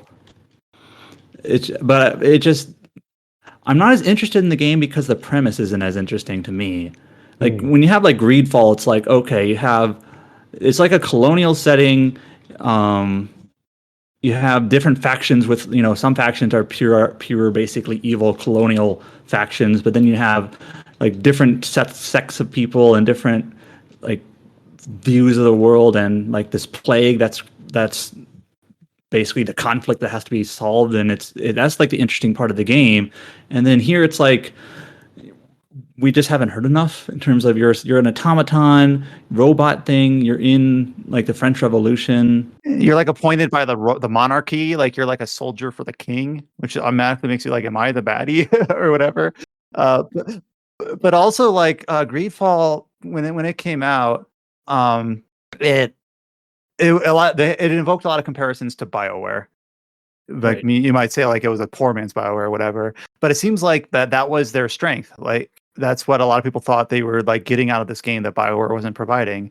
Where now it seems like, nope, we're going to focus on making this an action RPG through and through. And it's like, well, that wasn't the strength of the first. I know they're not related games, but like it's like, okay, that just seems like not the reason people played Greedfall. And I know like they have other games like the Technomancer or whatever, but it's just this was not the reason people like. If I was to suggest Greedfall to someone, it's not because I thought the combat was amazing. The combat is and then great. Steelrising just seems like here's a potential Souls-like or at least an action RPG that all we've really seen is combat and a few premise things. So yeah, I don't want to like poison the well before it comes out, but it's just like unfortunately I'm just like I was really excited to see like what is Spider's working on next. They're like a European studio that I thought really hit above their weight.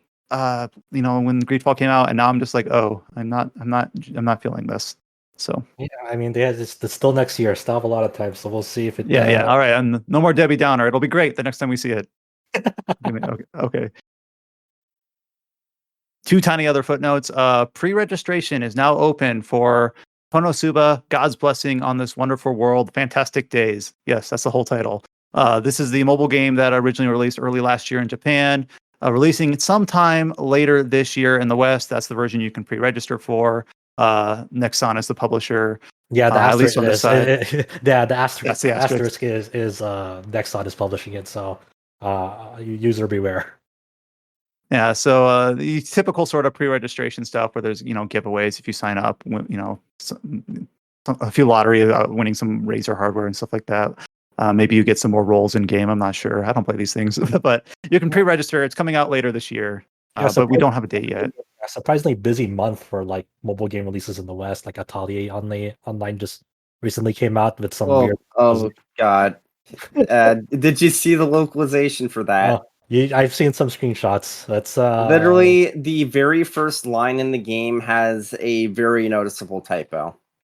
It looks great. Awesome. Looks amazing. There's also like Punishing Gray Raven, which people seem to rave about. with videos and whatever hands-on they've gotten with it, and Near Reincarnation. So seems to be for people in that space, there seems to be stuff coming out. Just a very busy month in general. Not even just mobile games. It's like Yep. for VN fans, especially if you're on Switch, like there's the Silver Case, there's a Great Ace Attorney Chronicles coming out in a few weeks. For RPG fans, like Stories 2 just came out. Their East 9 on PC and Switch just came out. We've got The World Ends With You that's coming out. We've got Fuga Melodies of Steel, though less people probably care about that. They should, but You should. I agree. I really want to play that. But yeah, just so many games coming out. And Chris Tales also is coming out, even so it's like just really busy month. Level 5 is alive.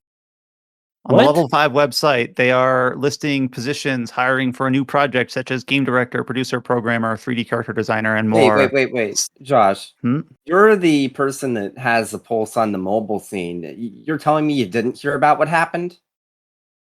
But level 5. Yeah, level 5. The hit makers of not makers, but the ones who licensed out the worldwide sensation.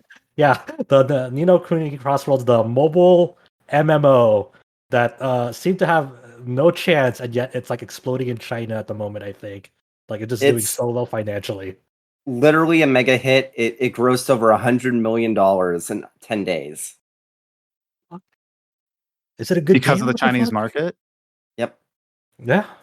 So apparently people really like it, love it. I don't know much about it, but it's good, I guess. Is that keeping level 5 alive right now? I mean, I guess. Level 5 and by extension, Concept, Live Another Day. So surely this time though you're gonna finish Ushiro, right? Right? That's a joke, yeah. Yeah, so some of the job descriptions on Level 5's website, it's really hard to glean from these, but they're like experience for games for smartphones, experience for games with simulation and AI programming, map gimmicks, dungeons, towns, fields, plants. So seems like it is like a mobile game RPG with some open world elements, but hard to really glean exactly what they're doing. They do also list in the map designer post experience developing for consoles such as PS3, PS4, Wii U, Nintendo 3DS. I wonder why they specifically call out Wii U. At the moment is, can we expect anything from Level 5 to be localized? Yep, it's always a consideration, but I guess they are hiring for a new project. But yeah, so I guess I'll find out Megaton Musashi, right? Like that's their next thing is Megaton Musashi, and then whenever that comes out, I guess we'll find out if that gets localized through what avenue will that get localized. Because Abby's purportedly no longer a thing, so right. Yeah, because Level 5 had previously said that they have no plans for more Western releases other than the stuff they've already announced. And the stuff they've already announced, kind of like the Inazuma 11 game, has like been continuously delayed or it's in some sort of like development hell of some sort. Technically, Yokai Watch was announced. Yep. So if we can believe what Josh says, there's like no record of this ever happening. It happened, but they were like, "Hey, no video, no pictures. I've seen it with my own eyes. I swear I wasn't sleeping during that. I've seen it." Look, if it's a delusion that Josh is having, it is a shared delusion because I've definitely met other people that say that they were in that room when it was announced. Maybe we're all drugged or something during that conference. There's something in the air. So yeah, probably won't be following up on this one anytime soon. But hey, whenever we do get the chance, we'll be like, remember when we saw these job listings? This is what it is leading to. So keep this in the Speaking of Level 5, though, Ni no Kuni 2 is getting a port like in September. That's the Switch port. Is that? Did that not come out yet? Oh no, it's in September. Weird. I thought that already came out. Nope. But yeah, we had a bunch of cool talks about Ys, about Final Fantasy, about Monster Hunter, and then obviously all the news that came out. Took a little bit longer than anticipated to go through, but it was really cool to see all the different perspectives of all the different types of games, including Watch Dogs and Fallout. We had to squeeze those in there just to keep us honest. But yeah, we talked about the features that are up on the site, like the Final Fantasy Pixel Remaster, what's in these and what isn't, the Ys 9 port impressions from Adam, and the guides for Monster Hunter Stories 2. You can always visit us on Twitter, twitter.com/RPG site. We're also on Facebook and Instagram. You can join us on our Discord, discord.com/RPG site, where we've been talking, still have a pretty active room about Scarlet Nexus and talking about all the other games that are coming out. Lots of talk about Tales in the recent couple days, people comparing favorite openings and things like that. We're seemingly here every week. So thank you so much for listening. Take care, and we'll see you next time.